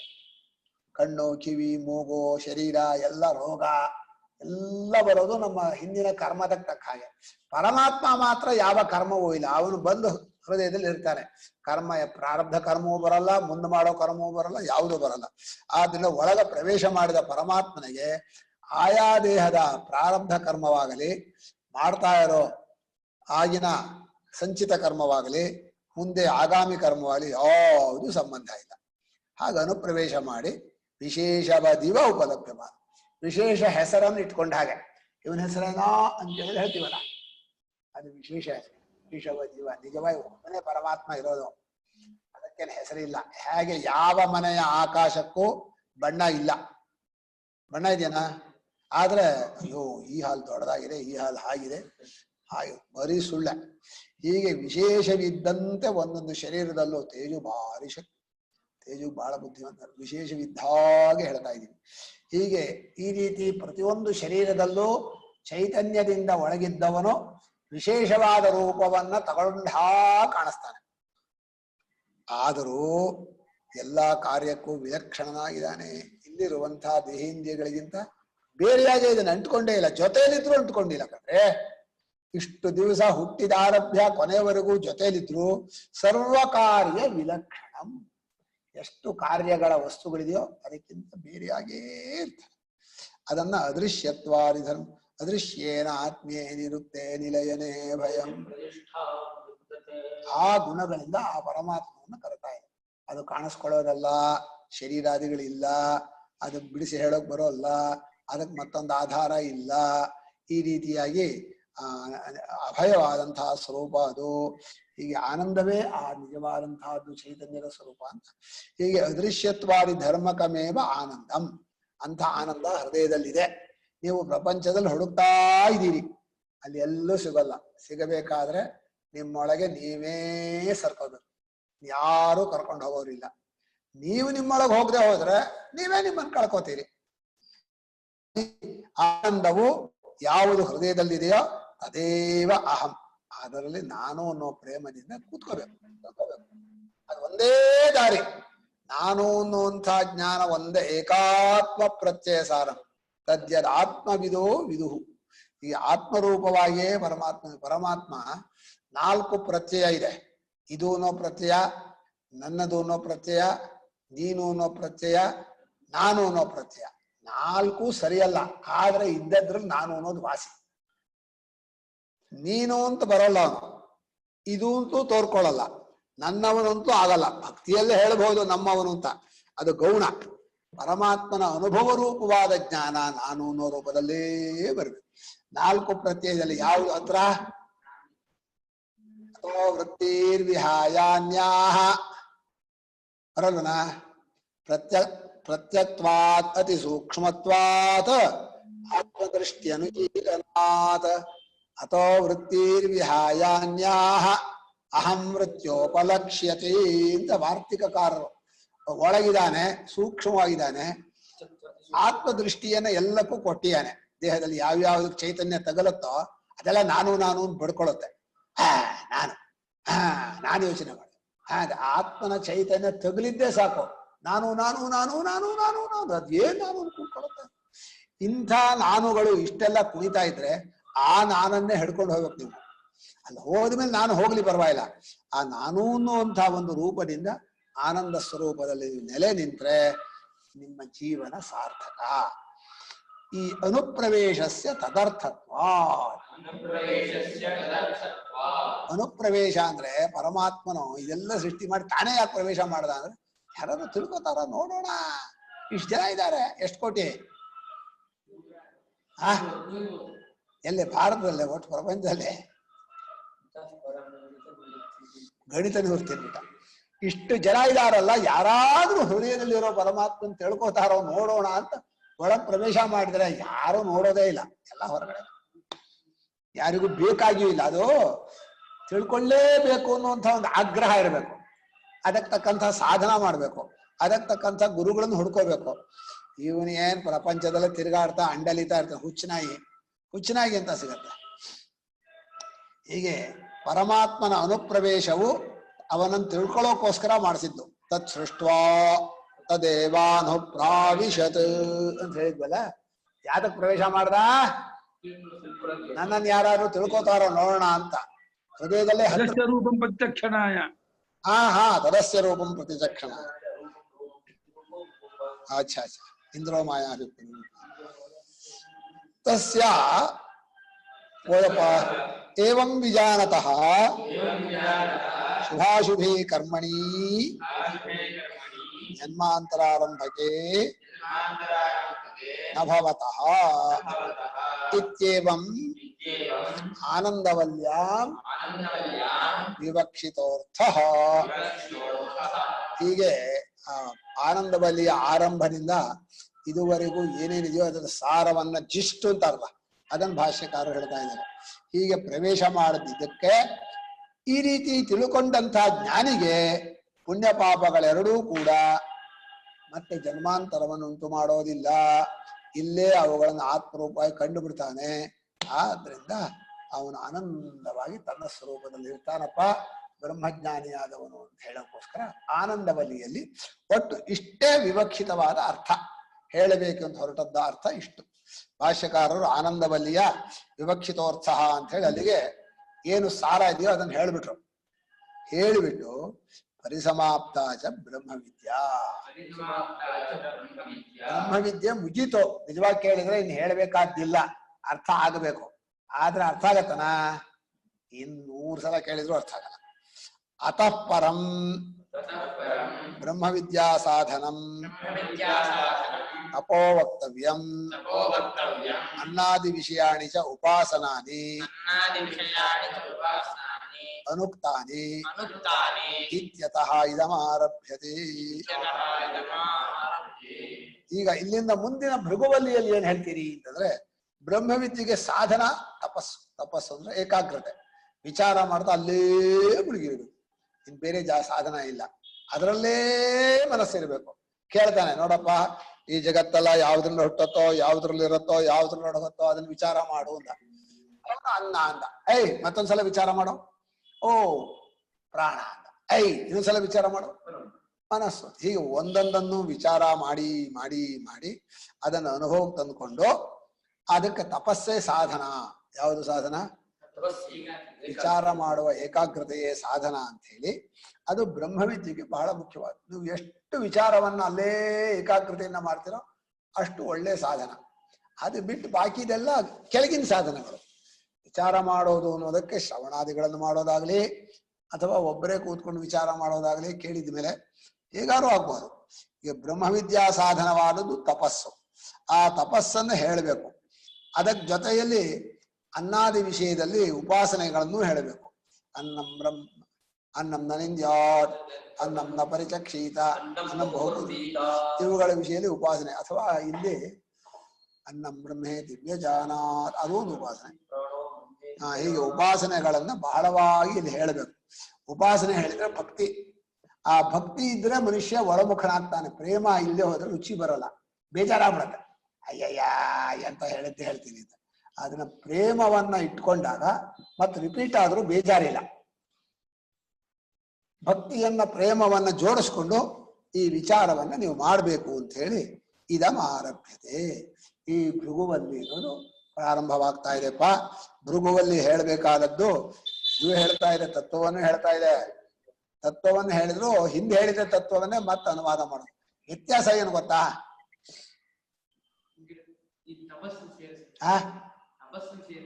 ಆಮೇಲೆ ಇಲ್ಲಿ ಆನಂದಮಯ ಹೇಳಲೇ ಇಲ್ಲ. ಆನಂದಂ ಬ್ರಹ್ಮೇತಿ ವಿಜಾನ ಪರಮಾತ್ಮನೇ, ಆನಂದಮಯ ಹೇಳಲೇ ಇಲ್ಲ. ಅಲ್ಲಿ ಆನಂದಮಯ ಹೇಳಿದ್ರು ಬರೀ ಆನಂದ ಹೇಳಲೇ ಇಲ್ಲ. ಎಲ್ಲೇ ಬ್ರಹ್ಮವಲ್ಲಿಯಲ್ಲಿ ಆನಂದಮಯನನ್ನು ಹೇಳಿದ್ರು, ಕೇವಲ ಆನಂದ ಸ್ವರೂಪ ಅಂತ ಹೇಳಕ್ ಹೋಗ್ಲಿಲ್ಲ. ಬ್ರಹ್ಮಪುಚ್ಛಂ ಪ್ರತಿಷ್ಠಾ ಆನಂದ ಆತ್ಮ ಆನಂದ ಆತ್ಮ ಅದು ಸರಿ, ಆನಂದ ಆತ್ಮ ಬ್ರಹ್ಮಪುಚ್ಛಂ ಪ್ರತಿಷ್ಠಾ ಹೇಳಿದೆ. ಆದ್ರೆ ಆನಂದ ಸ್ವರೂಪ ಇಲ್ಲಿ ಯಾವುದಕ್ಕೂ ಮಾಯ ಹೇಳಿಲ್ಲ. ಇಲ್ಲಿ ಆನಂದಾಧ್ಯೇವ ಕಲ್ವಿಮಾನ ಭೂತ ಅಲ್ಲಿ ಹೇಳಲಿಲ್ಲ. ಯಾವುದಕ್ಕೂ ಮಾಯ ಹೇಳಿಲ್ಲ. ಇಲ್ಲಿ ಅನ್ನಮಯ ಹೇಳಿಲ್ಲ, ಪ್ರಾಣಮಯ ಹೇಳಿಲ್ಲ. ಅನ್ನಂ ಬ್ರಹ್ಮೇತಿ ಪ್ರಾಣಂ ಬ್ರಹ್ಮೇತಿ ಹೇಳಿದ್ರು. ಅದು ವಿಜ್ಞಾನಂ ಬ್ರಹ್ಮೇತಿ ಆದ್ಮೇಲೆ ಆನಂದಮಯ ಅಂತ ಒಂದಾದ್ಮೇಲೆ ಆನಂದ ಹೇಳ್ಬೇಕಾಯ್ತು. ಅದಕ್ಕೆ ಸ್ವಾಮಿಗಳು ವಿಜ್ಞಾನಮಲ್ಲೇ ಆನಂದಮಯ ಸೇರಿಸ್ಕೊಡ್ರಿ ಇದ್ರು. ಒಟ್ಟು ಶ್ರುತಿ ಒಂದ್ ಸ್ವಲ್ಪ ಕಷ್ಟ ಕೊಡುತ್ತೆ, ಸುಲಭವಾಗಿ ಅರ್ಥ ಮಾಡ್ಕೊಳಕ್ ಆಗಲ್ಲ. ಏನೋ ಒಂದು ಚೂರು ಕೊಕ್ಕು ನೋಡು ಇಸಿ ಹಾಕು. ಹೀಗೆ ಬ್ರಹ್ಮಜ್ಞಾನಕ್ಕೋಸ್ಕರವಾಗಿ ಉಪಾಸನೆಯನ್ನು ಮಾಡಬೇಕು, ವಿಚಾರವನ್ನು ಮಾಡಬೇಕು. ಚೆನ್ನಾಗಿ ಮಾಡಿದರೆ ನಿಮಗೆ ಬ್ರಹ್ಮಜ್ಞಾನ ಅನ್ನೋದು. ಭಕ್ತಿಯೂ ಬೇಕು, ವಿಚಾರವೂ ಬೇಕು, ಎರಡೂ ಇರಬೇಕು. ಭಕ್ತಿ ಅಂತೇಳಿ ಬರೀ ಚಪ್ಪಾಳೆ ಹೊಡ್ಕೊಂಡು ಕೂತ್ಕೊಂಡ್ರೆ ಆಗಲ್ಲ. ವಿಚಾರ ಅಂತ ಹೇಳಿ ಭಕ್ತಿ ಇಲ್ಲದೆ ಸುಮ್ಮನೆ ತರ್ಕ ಮಾಡಿದ್ರು ಆಗಲ್ಲ. ಬರಿಯ ತರ್ಕದಿಂದಲೂ ಗೊತ್ತಾಗಲ್ಲ, ಬರಿಯ ಮೂಢ ಭಕ್ತಿಯಿಂದಲೂ ಗೊತ್ತಾಗಲ್ಲ. ಆದ್ರಿಂದ ಸರಿಯಾಗಿ ಎರಡನ್ನು ಬೆಳೆಸ್ಕೊಂಡು ಹೋಗ್ಬೇಕು ಅಂತ ಹೇಳ್ತಾರೆ. ಈಗ ಕಥಾ ಆರಂಭ. ಇನ್ನು 5 ನಿಮಿಷ ಇದೆ, ಓದಪ್ಪ. ಭೃಗುರ್ವೈವಾರುಣಿ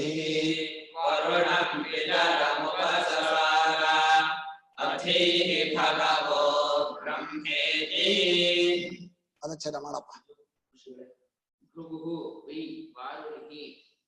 ವರುಣಂ ಪಿತರಂ ಉಪಸಸಾರ ಅಧೀಹಿ ಭಗವಃ ಬ್ರಹ್ಮ ಇತಿ. ಇಲ್ಲಿ ಭೃಗುನವನು ವರುಣನ ಮಗ. ವರುಣಸ್ಯ ಅಪತ್ಯಂ ಪುಮಾನ್ ವಾರುಣಿ. ವರುಣನ ಮಗ ಅಂದ್ರೆ ವರುಣನ ಶಿಷ್ಯನಾಗಿಯೂ ಆಗ್ಬೋದು ಅಥವಾ ಗೋತ್ರನಾದ್ರೂ ಆಗ್ಬೋದು. ವರುಣಸ್ಯ ಅಪತ್ಯಂ ಅಂತ ಹಾಕಿದ್ದಾರೆ ಇವರು.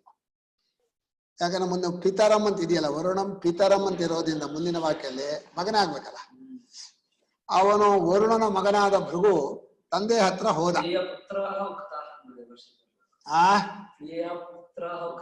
ಹೌದು, ಮಗನ ಬಹಳ ಪ್ರಿಯನಾಗಿರೋದ್ರಿಂದ ಅವನಿಗೆ ಹೇಳಲೇಬೇಕು ಪ್ರಿಯವಾದದ್ದನ್ನ. ಅವನು ಅಧೀಭಗವೋ ಬ್ರಹ್ಮ ಅನ್ನೋ ಒಂದು ಮಂತ್ರ ಅದು. ಅದು ನನಗೆ ಅಧೀಹಿ ಅಂತ ಇದೆಯಲ್ಲ, ಇಂಡ್ಗತೌ ಧಾತು ಇಹಿ ಆಗತ್ತೆ. ಹಿಂಗ್ ಅಧ್ಯಯನ ಆಗಲ್ಲ. ಹಿಂಗ್ ಅಧ್ಯಯನ ಏನಾಗತ್ತೆ ಹೇಳ? ಅಧೀತೆ ಅಧೀತೆ ಆಗತ್ತೆ. ಅಧೀತೆ ಲೋಟ್ ಮಧ್ಯಪುರುಷ ಏಕವಚನ. ಅಧೀಶ್ವ ಅಧೀಶ್ವ ಅಧೀಶ್ವ ಆಗತ್ತೆ. ಅದ್ ಹೇಳಲಿಲ್ಲ. ಇಂಡ್ಗತೌ ಧಾತುವಿಗೆ ಅಧೀಹಿ ಹೇಳಿದ್ರು. ಅರ್ಥದಲ್ಲಿ ಪ್ರೇರಣಾರ್ಥ ಸೇರಿಸ್ಕೋಬೇಕು ಅಂದ್ರು. ಅಧ್ಯಾಪಯ ಅಂತ ಮಾಡಿದ್ರು. ಏನೋ ಶ್ರುತಿ ಹೇಳಿದ್ದನ್ನ ಹೇಗಾದ್ರು ಹೇಳ್ರಿ, ನಾವು ಸರಿಪಡಿಸ್ಕೋಬೇಕು. ಹೀಗೆ ನನಗೆ ಬ್ರಹ್ಮವನ್ನ ಭಗವಹ ಅನ್ನೋದೇ ಪೂಜ್ಯರೇ ಅಂತ. ಇಲ್ಲಿ ಮತು ಪ್ರತ್ಯಯದಲ್ಲ ಭಗವಾನ್, ಮಧುವಸವರು ಸಂಬುದ್ಧವು ಛಂದಸಿ ಅಂತ ಸಂಬುದ್ಧದಲ್ಲಿ ಋತ್ವ ಬರುತ್ತೆ. ಹೇ ಭಗವನ್ನ ಹೇ ಭಗವಹ ಹಾಗಾಗತ್ತೆ ಅಂತ ಹೇಳಿದ್ದಾರೆ. ಅದು ಸರಿಯಾಗೇ ಇದೆ. ಬ್ರಹ್ಮವನ್ನ ನನಗೆ ಪೂಜ್ಯರೇ ತಿಳಿಸಿಕೊಡಿ, ಕಲಿಸಿಕೊಡಿ ಅಂತ ಕೇಳಿದ. ಅದು ಮಂತ್ರ. ಯಾರ ಹತ್ರ ಹೋದ್ರು ಗುರುಗಳ ಹತ್ರ ಈ ಮಂತ್ರ ಹೇಳಬೇಕು ಅಂತ. ಅಲ್ಲಿ ಅಧೀಹಿ ಭಗವಹ ಅಷ್ಟೇ ಇದೆ. ಎಲ್ಲೇ ಬ್ರಹ್ಮ ಇಲ್ಲ, ಬ್ರಹ್ಮ ಇಲ್ಲ ಅಲ್ಲಿ. ಹೌದಪ್ಪ. ಆಖ್ಯಾಯಿಕಾ ವಿದ್ಯಾಸ್ತುತಯೇ ಪ್ರಿಯಾಯ ಪುತ್ರಾಯ ಪಿತ್ರ ಉಕ್ತ ಇತಿ. ಕಥೆ ಅನ್ನೋದು ಯಾವಾಗಲೂ ವಿದ್ಯೆಯನ್ನು ಹೊಗಳಕ್ ಬರೋದು. ತನ್ನ ಅತ್ಯಂತ ಪ್ರಿಯನಾದ ಮಗನಿಗೆ ಈ ವಿದ್ಯೆಯನ್ನ ತಿಳಿಸ್ಬೇಕು. ಬರೀ ಆಸ್ತಿ ಕೊಡೋದಾಗ್ಲಿ, ಮನೆ ಕಟ್ಕೊಡೋದಾಗ್ಲಿ, ಅವ್ನು ಓದಿಸಿ ಕೆಲಸಕ್ಕೆ ಸೇರಿಸೋದಾಗ್ಲಿ ಅಲ್ಲ. ಏನ್ ಮಾಡ್ಬೇಕು? ಈ ಬ್ರಹ್ಮವಿದ್ಯೆಯನ್ನ ಅವನಿಗೆ ತಿಳಿಸ್ಕೊಡ್ಬೇಕು. ಪ್ರಿಯನಾದ ಮಗನಿಗೆ ತಂದೆಯಾದವನು ಈ ಬ್ರಹ್ಮವಿದ್ಯೆಯನ್ನ ತಿಳಿಸ್ಕೊಡ್ಬೇಕು ಅನ್ನೋಕ್ಕೋಸ್ಕರವಾಗಿ ಇಂಥ ವಿದ್ಯೆ ಕಣಪ್ಪ, ಇದು ಸಾಮಾನ್ಯ ಅಲ್ಲ, ಲೋಕದಲ್ಲಿ ಸಿಗುವಂತಹದ್ದಲ್ಲ. ಮಗನಿಗೆ ಹೇಳೋದೆಲ್ಲ ರಹಸ್ಯ. ಎಲ್ಲಾ ಮಕ್ಕಳಿಗೂ ಎಲ್ಲರಿಗೂ ಹೇಳಲ್ಲ. ತಂದೆ ಮಗನಿಗೆ ಹೇಳೋದನ್ನೆಲ್ಲ ಬಾಕಿಯವ್ರಿಗೆ ಹೇಳಲ್ಲ. ಯಾಕಂದ್ರೆ ಮಗ ತಾನೆ. ಆತ್ಮಾವೈ ಪುತ್ರ ನಾಮಾಸಿ, ನೀನೇ ನಾನು ಬೇರೆ ಅಲ್ಲ ಅಂತ ಹೇಳಿರ್ತಾರೆ. ಹೀಗಾಗಿ ಮಗನಿಗೋಸ್ಕರ ಹೇಳುವಂತಹದ್ದು, ಮಗನಿಗೆ ಹೇಳಲೇಬೇಕಾದಂತಹದ್ದು ಬ್ರಹ್ಮವಿದ್ಯಾ. ಬಾಕಿ ಇದೆಲ್ಲ ಆಸ್ತಿ ಪಾಸ್ತಿ ಎಲ್ಲವೂ ಕೂಡ ಸ್ವಲ್ಪ ದೂರ ಸರಿಯಾ ನಿನ್ನಿಂದ. ಕೊರೋನಾ ನಮ್ಮ ಕುಮಾರ ಹತ್ರ ಹಾಗೆ ಬರ್ತಾನೆ. ಕೊರೋನಾ ನನಗೇನೋ ಕೊರೋನಾ ಇಲ್ಲ. ಪಿತ್ರ ಉಕ್ತ ಐತಿ ಭೃಗುರ್ವೈವಾರುಣಿ. ಇದು ವೈ ಶಬ್ದ ಪ್ರಸಿದ್ಧಾರ್ಥ, ಅನುಸ್ಮಾರಕ. ಪ್ರಸಿದ್ಧವಾದ ಅರ್ಥವನ್ನ ನೆನಪಿಕೊಳ್ಳಿಸ. ಪ್ರಸಿದ್ಧಾನುಸ್ಮಾರಕ ಅಂದ್ರೆ ಲೋಕದಲ್ಲಿ ಗೊತ್ತಿರೋದನ್ನ ಮತ್ತೆ ನೆನಪು ಮಾಡ್ಕೊಳ್ಳೋದು ವೈ ಅಂತ. ಹಾಗಲ್ವೇ? ವರುಣನ ಮಗ ಭೃಗು ಇದ್ದವನಲ್ವೇ?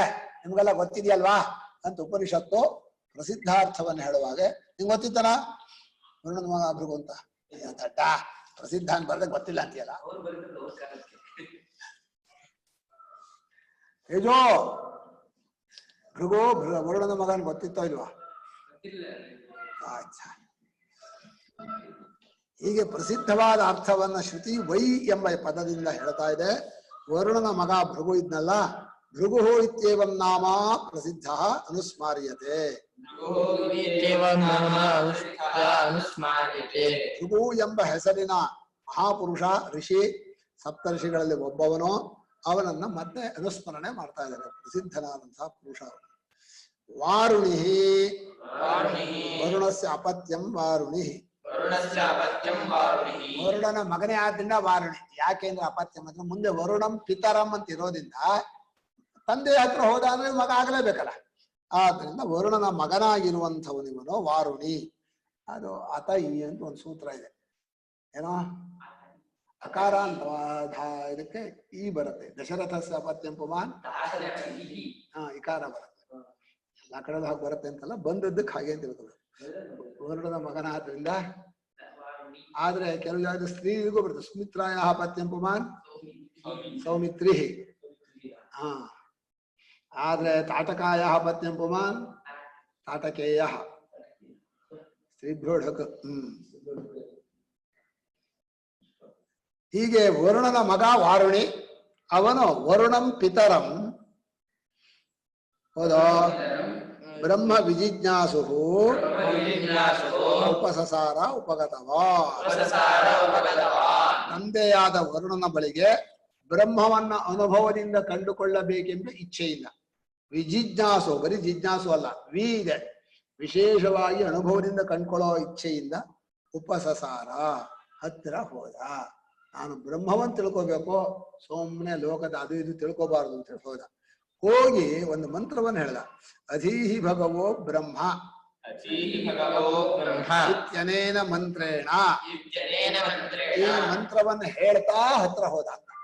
ಅದು ಮಂತ್ರದಿಂದ ಹೋದ ಅಂದನೋ ಅಲ್ಲಿ ಹತ್ರ ಹೋಗಿ ನಮಸ್ಕಾರ ಮಾಡಿ, ಪೂಜ್ಯರೇ ಬ್ರಹ್ಮವನ್ನ ತಿಳಿಸಿಕೊಡಿ, ಅಧ್ಯಾಪಯ. ಅಧೀಹಿ ಅಧ್ಯಾಪಯ ಕಥಯ ಇತ್ಯರ್ಥ. ಅಧೀಹಿ ಅಧೀಹಿ ಇದ್ರೆ ಕಲಿಸ್ಕೊಡಿ, ನನಗೆ ತಿಳಿಸ್ಕೊಡಿ, ಇದನ್ನ ಹೇಗಾದ್ರೂ ಮಾಡಿ ಬ್ರಹ್ಮವಿದ್ಯೆ ನನಗೆ ಗೊತ್ತಾಗ್ಲಿ, ನಾನು ಬ್ರಹ್ಮಜ್ಞಾನಿ ಅನ್ನಿಸ್ಕೊಳ್ಳೋ ಆಗ್ಲಿ ಅಂತ ಹೇಳಿ ಮಗ ತಂದೆ ಹತ್ರಕ್ಕೆ ಹೋದ. ಆದ್ರೆ ಶ್ವೇತಿಗೆದು ಬರ್ಲಿ. ಶ್ವೇತಿಗೆದು ಆಕಾಶ ನೋಡ್ತಾ ಇದ್ದ, ನಮ್ಮ ಅಪ್ಪನಿಗೆ ಏನೂ ಗೊತ್ತಿಲ್ಲ ಅಂತ. ಹಾ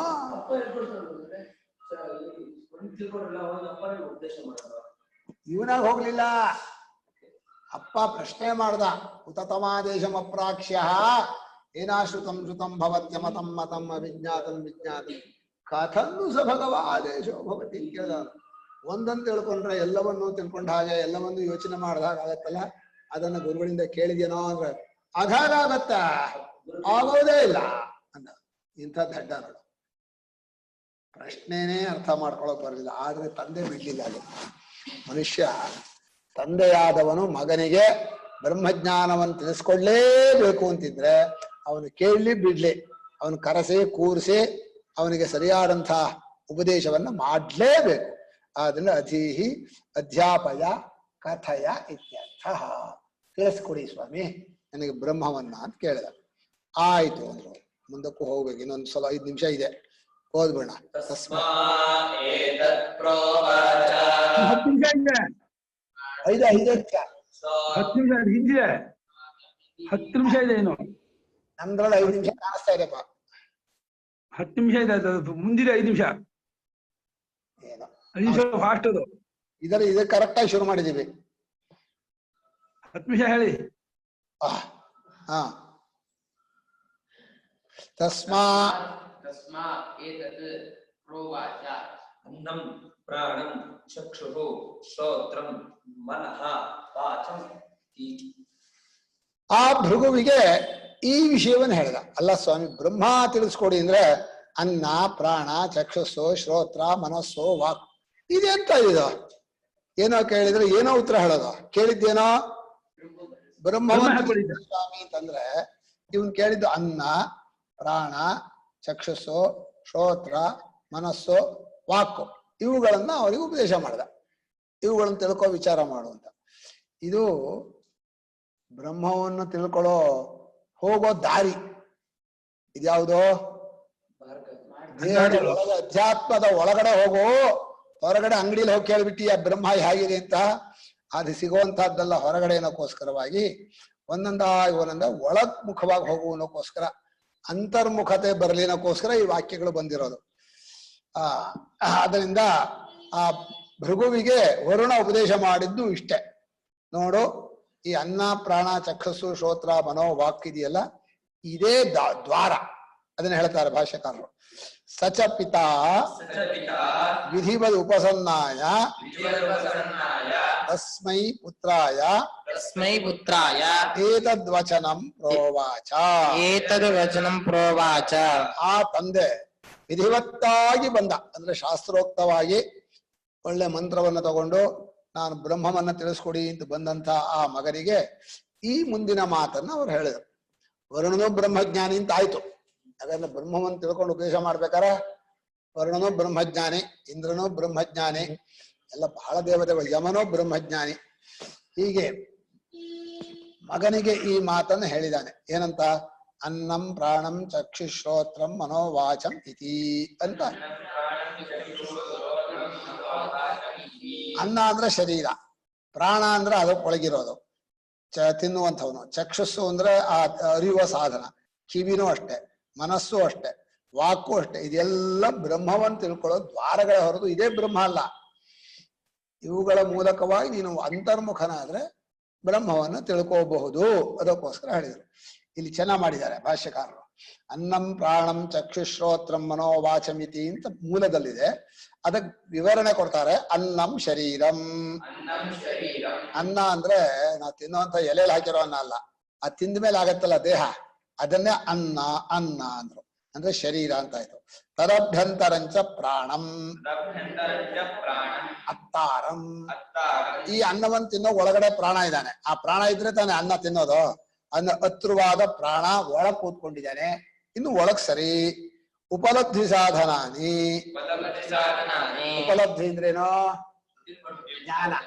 ಜ್ಞಾನಕ್ಕೆ ಸಾಧನಗಳು, ಅರಿವಿಗೆ ಸಾಧನಗಳು ಯಾವ್ಯಾವುದು ಅಂದ್ರೆ ಚಕ್ಷು ಶ್ರೋತ್ರಂ ಮನಃ ವಾಚಂ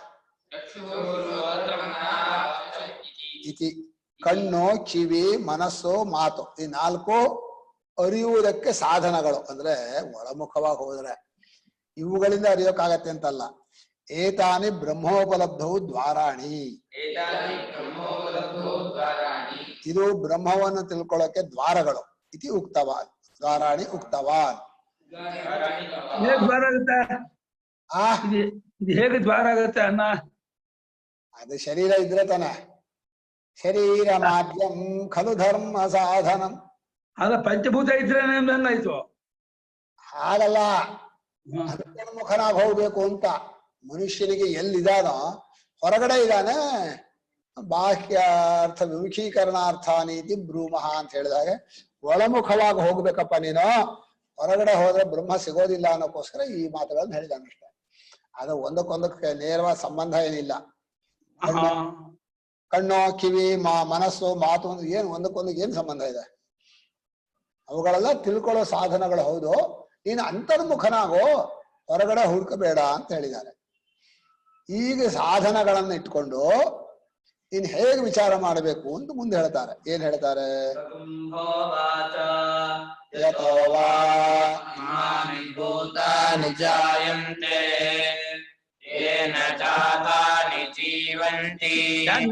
ಗಡಿಯಾರ ನೋಡ್ತೀರಾ? ನಿಮಿಷಕ್ಕೂ ಗಡಿಯಾರ ಯಾಕೆ ನೋಡ್ತೀರಾ? ಕೇಳಿಸ್ತಾನೆ ಇಲ್ಲ. ನಿಮಿಷಕ್ಕೂ ಗಡಿಯಾರ ಯಾಕೆ ನೋಡ್ತೀರಾ ಅಂದೆ. ಟೈಮ್ ಆಯ್ತು ನಮ್ದು. ಸರಿ, ನಿಮಿಷಕ್ಕೂ ನೋಡ್ತಿರ್ತ ಏನ್ ಅಷ್ಟು ಕಷ್ಟ ಆಗ್ತಾ ಇದೆಯಾ ಅಂತ ಪಟಾಳಕ್ಕೆ. ಸಾಕು, ಎಷ್ಟ್ ಹೇಳೋದ? ಟೈಮ್ ಆಯ್ತು ಅಂದ್ರೆ ನಿಲ್ಲಿಸ್ಬಿಡ್ಬೇಕು. ನಮ್ದು ಅದೇ ಲೆಕ್ಕ. 11 ಗಂಟೆ ಆಯ್ತಾ ಠಕ್ ಎಲ್ಲಾದ್ರೂ ಇರಲಿ. ಪೂಜೆ ಆಯ್ತಲ್ಲಪ್ಪ ನಂಗೆ. ಇದು ಉಪಲಬ್ಧಿ ದ್ವಾರ ಆಯ್ತು. ಇನ್ನು ಬ್ರಹ್ಮದ ಲಕ್ಷಣವನ್ನು ಹೇಳಬೇಕು. ಏನಂತ ಹೇಳ್ಬೇಕು? ಯತೋ ವಾ ಇಮಾನಿ ಭೂತ ಜೀವಂತಿ ಯತ್ಪ್ರಯಂತ್ಯ ವಿಸಂವಿಶಂತಿ ತದ್ವಿಜಿಜ್ಞಾಸಸ್ವ ತದ್ಬ್ರಹ್ಮೇತಿ. ಪದ ಬಿಡಿಸ್ಬೇಕನ?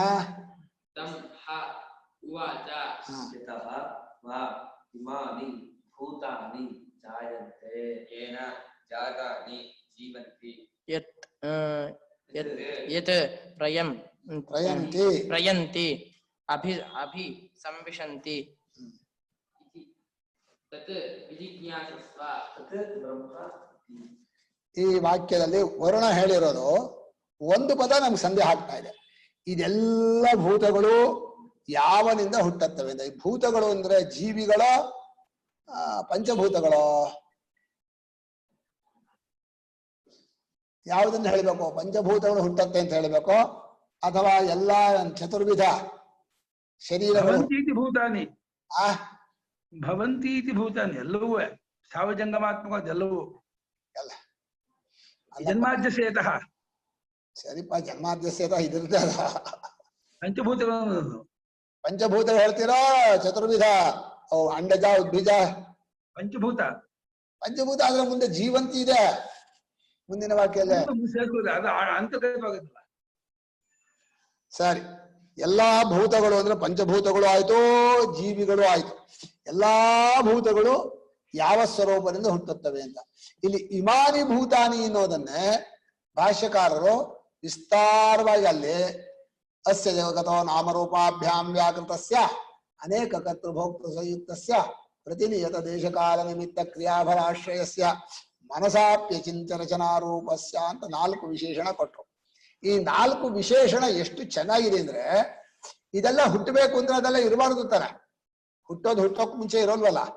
ದೇಶಕಾಲ ನಿಮಿತ್ತಗಳೆಲ್ಲ ಹುಟ್ಟತ್ತೆ ಅಂದ್ರೇನೋ ಮುಂಚೆ ಇರ್ಲಿಲ್ಲ. ಈ ಕರ್ಮವೂ ಹುಟ್ಟತ್ತೆ ಅಂದ್ರೆ ಕರ್ಮ ಇರ್ಲಿಲ್ಲ ಅಂದ್ರೆ ಹುಟ್ಟೋದು ಹುಟ್ಟೋದಿರ್ಲಿಲ್ಲ ಅಂದ್ರೆ ಹುಟ್ಟೋದು ಹೇಗೆ? ಅಲ್ಲಪ್ಪ, ಕ್ರಿಯೆಯೇ ಹುಟ್ಟಿಲ್ಲ, ಈಗ ಹುಟ್ಟಬೇಕು. ಹೇಗೆ ಹುಟ್ಟತ್ತೆ? ಕ್ರಿಯೆ ಹುಟ್ಟಿದ ಹೋದ್ರೆ ದೇಶ ಕಾಲಗಳು ಹುಟ್ಟಿಲ್ಲ, ಹೇಗೆ ಹುಟ್ಟತ್ತೆ? ಆಮೇಲೆ ಅನೇಕ ಕರ್ತೃಭೋಕ್ತೃಗಳೆಲ್ಲ ಜೀವರೆಲ್ಲ ಹುಟ್ಟಬೇಕು.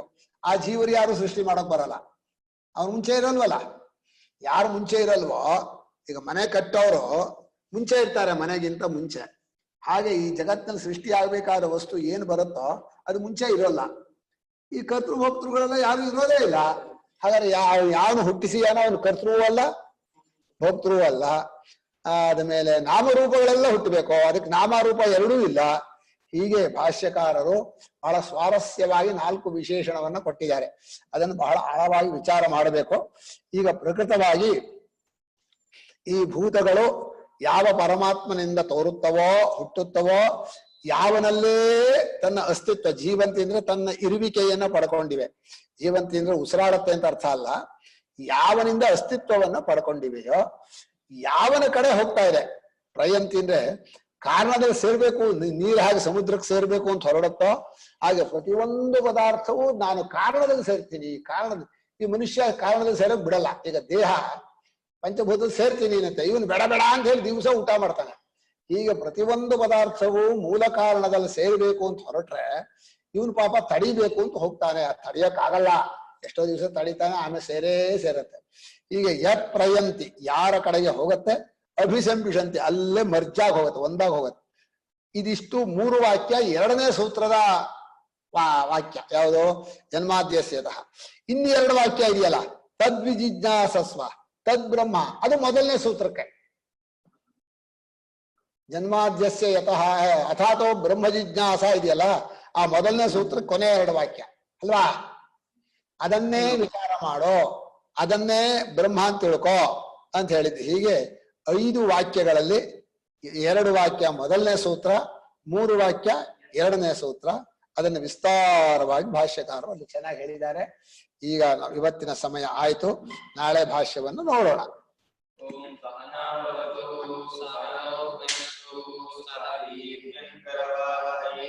ನಾಳೆ ನೀವ್ ಹೇಳ್ರೆ ಗುರುಗಳ ಹೇಳ್ತೀನಿ, ಹಂಗೇನ್ ತೊಂದರೆ ಇಲ್ಲ, ಹೇಳ್ತೀನಿ. ಹಾ